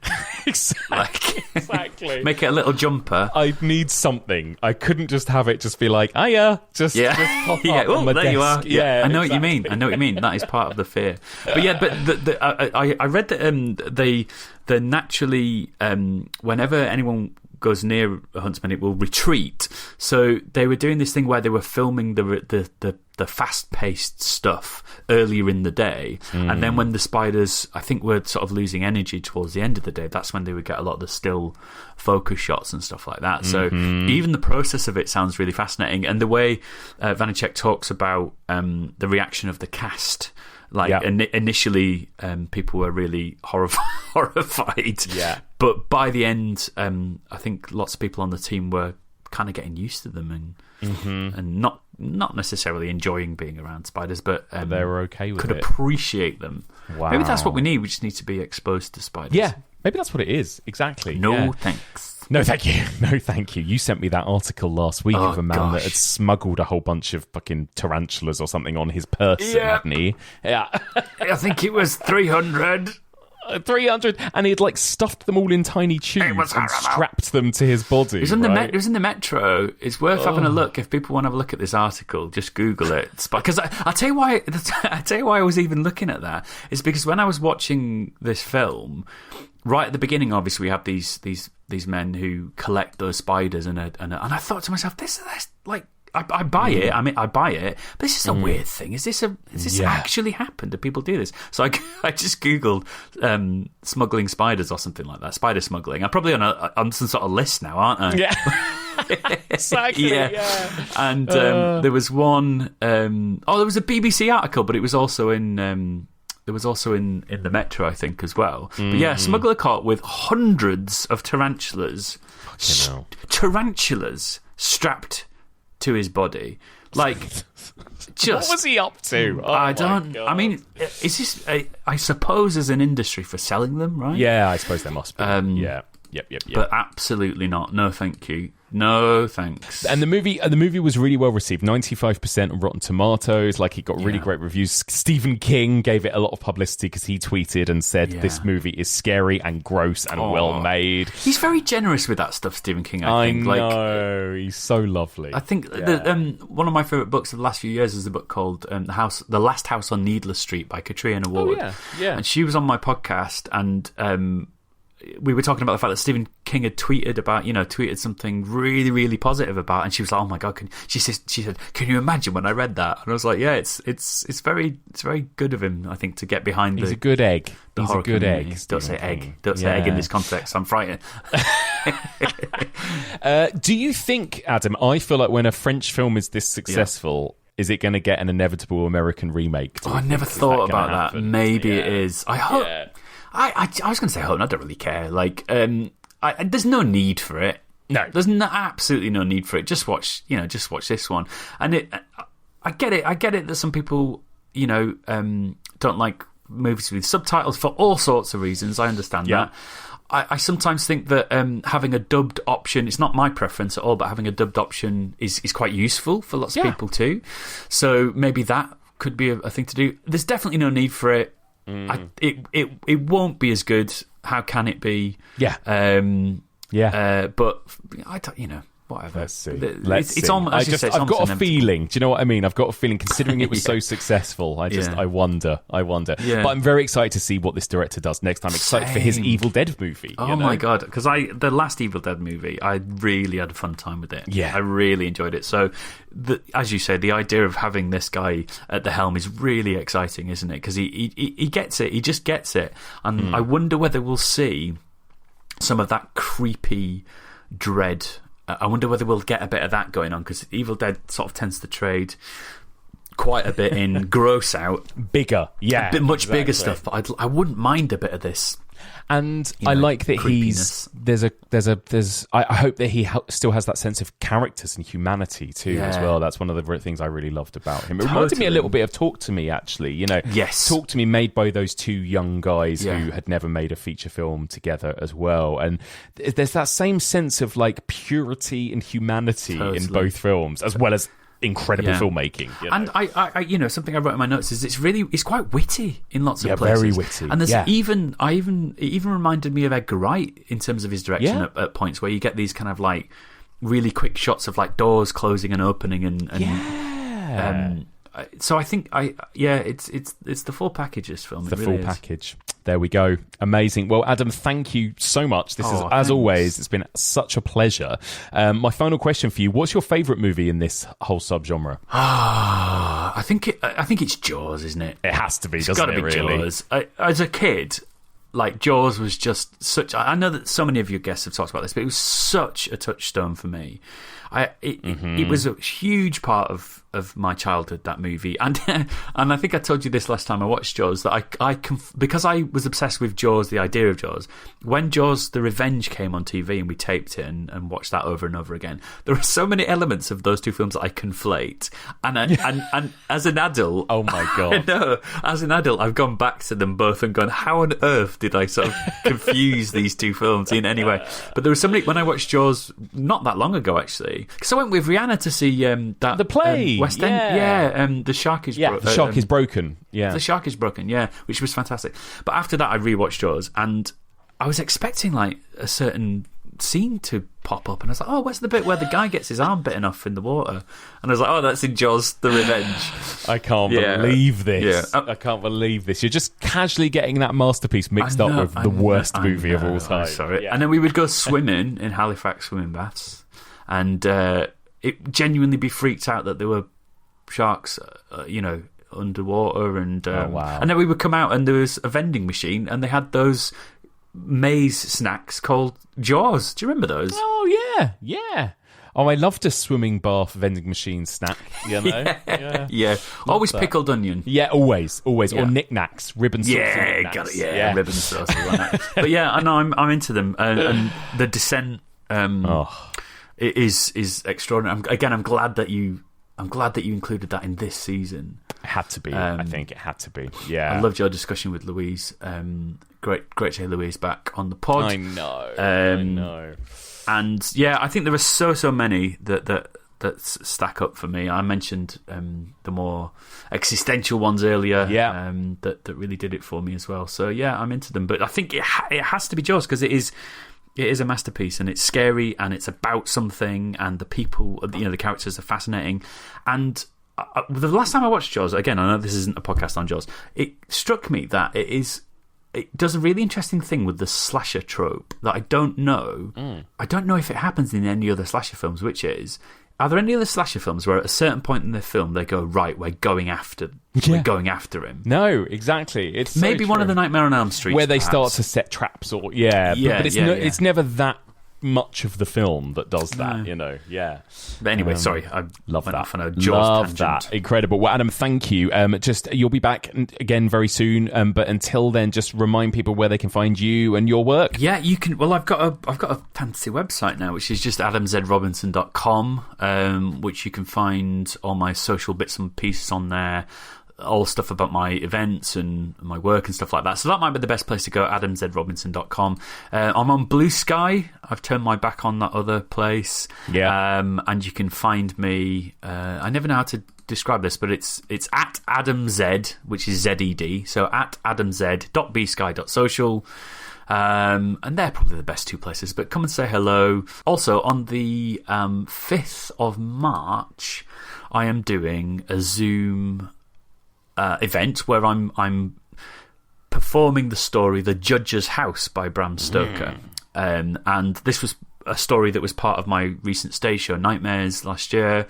And it's just such a brilliant story. It's really, really scary, and it's one of my absolute faves. So I'll be performing that live on Zoom on the 5th of March, which is a Wednesday, and tickets are pay what you decide. They're donation basis, so you can pay literally anything, and anything is welcome. What I'm really keen on is just having lots of people come along. So that you can find very simply at The Judge's House, obviously no apostrophe in there, thejudgeshouse.eventbrite.com. Amazing. And I would love people to come to that. That'd be really nice. That sounds amazing. Amazing. Well, Adam, thank you so much for joining me. Thank you. And that's it for this week. Thank you so much for listening. And one more time, a huge thank you to my brilliant guest, Adam Robinson. Well, there was a lot to discuss about those two films, both fascinating movies in their own ways. I would love to hear your thoughts. Please do get in touch. You can email me, evolutionofhorror@gmail.com. You can also find us on all the socials, of course, Facebook, Instagram, Letterboxd. You can find me on Blue Sky at Mike Muncer. And if you want to support this podcast and get treated to regular bonus episodes, sign up to our Patreon, patreon.com/evolutionofhorror. You can find this podcast in all the usual podcast places, and I'd be so grateful if you could drop us a little rating and review on your podcast app of choice, as that always really helps us get discovered by new listeners. So, we are kind of done, but we're kind of not.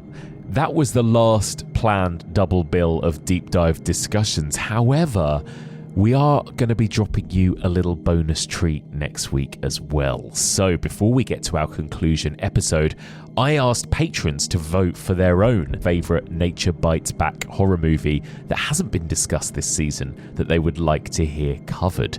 There were a lot of people that voted. There were a lot of choices, but they voted for Jordan Peele's Nope.